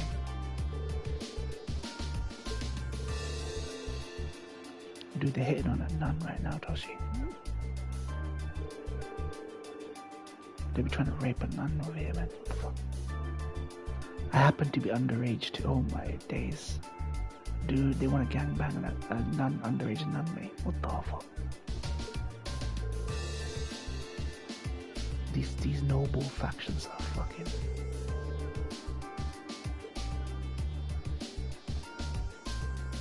Dude, they are actually trying to rape an underage nun over here.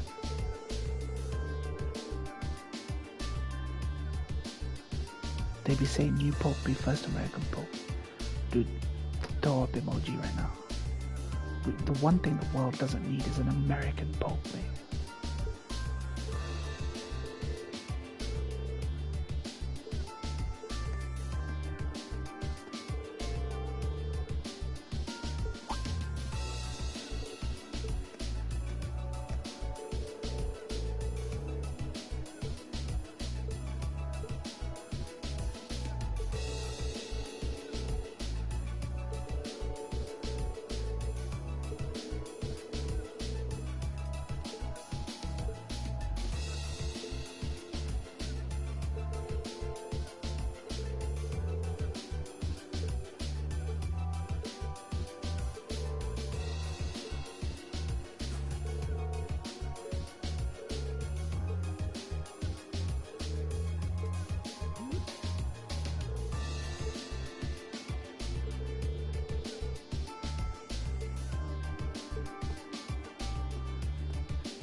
Phil.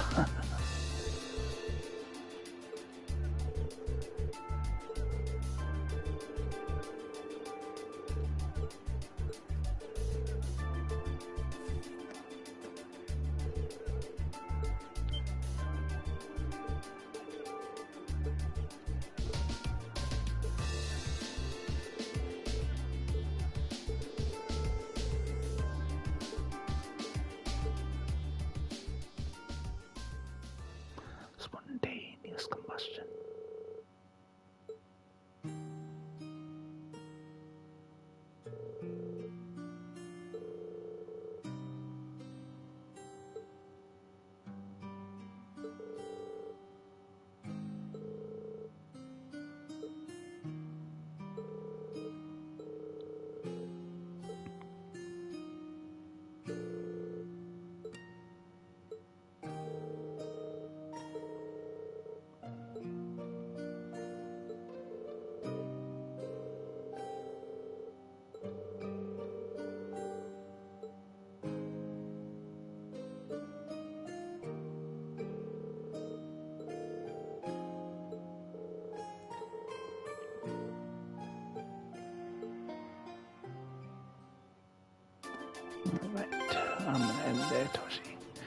But it's an extended bank holiday, so I'll be streaming every night, Toshi. Don't you worry, mate. You just gotta be awake. You just gotta be awake for it, mate.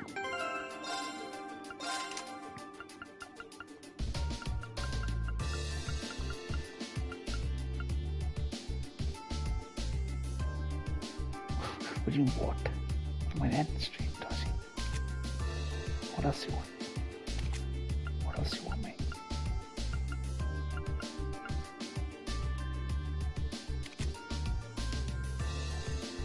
America is a baby nation and full of especially shit Christians. That is true.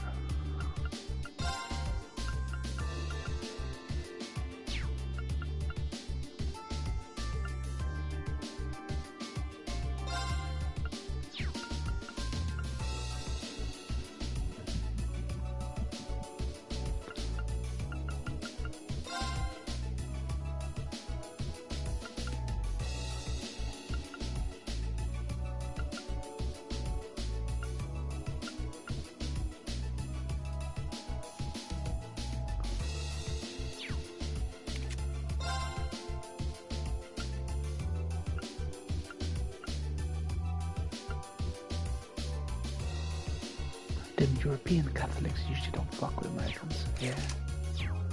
American Catholicism very different to European.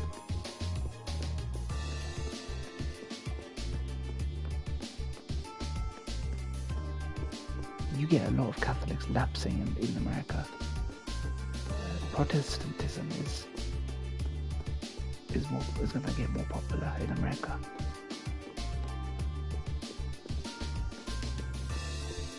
You can't enjoy what America has to offer if you're a fucking Catholic, man. America, we want to involve in everything. You get me? They want to be a leader. Yeah. If you have an American Pope, you can put pressure on an American as a citizen. Being an American Pope doesn't matter when you're a citizen. And as a citizen, you're gonna get pressure, political pressure on you from the American government now. My bro didn't like, even though the previous Pope was actually soft on Gaza, like from their perspective, he was soft on Gaza. He was soft on everything, that guy. But I still think that Pope was just better for the world than having an American Pope that's going to be at the beck and call of Trump. I see people say they pick this Pope as a counter to Trump. People say they pick this Pope as a counter to Trump. I don't know if he's going to be a counter or not. But they need a Pope. Popes are just, it's a PR stunt now. Popes don't really have any power nowadays. They're just a PR for Catholicism, and they will always change with the times. So this new Pope is probably more hardline than Pope Benedict, whoever the last Pope was who passed away. It's just a PR stunt for Catholicism because it needs it, man. Catholics need PR because they're losing their flock to fucking Protestants, man, who don't give a fuck. Catholics to Protestants to lapsed Protestants to just no religion, don't care, nothing. That's where we were taught. That's where Protestant came from. King Henry VIII didn't want the church controlling his ability to divorce his wife. So the Church of Protestantism was born after Henry VIII. So it's basically about saying fuck you to the church.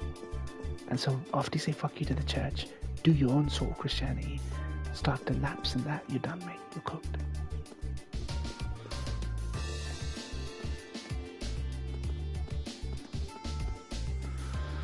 We were taught that in history. That was like some of the earliest history lessons we got taught about Henry VIII. Fuck me.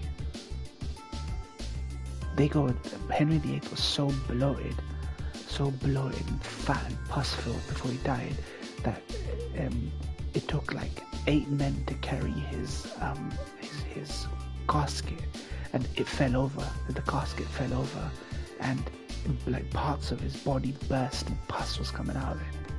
These kings were like fucked. In health terms, they were completely fucked. And it's only because they had the top physicians at the time to help them that they lived as long as they did. I have no clue. But my history teacher went into detail about the circumstances of the death of these people. Yeah, we were taught that in interesting trivia about, like, we were only ever taught about royal monarchy, the Tudors, the Stuarts, the Tudors and the Stuarts, and British royalty and stuff. Then over time, history curriculum got a little more broad than just like. So now they teach about colonialism in history now, instead of just glazing royal families and stuff. Like these royals had brainworms. They were infested with like diseases and brainworms, and that's why they were a little bit mad, Toshi. At that time, even the best physicians didn't know what these conditions were. Like King Richard the 6th or 3rd, or the Mad King Richard, like he was just fucking loopy and nuts, and he had like brain cancer, brainworms, or some shit like that. He had whatever RFK has, basically.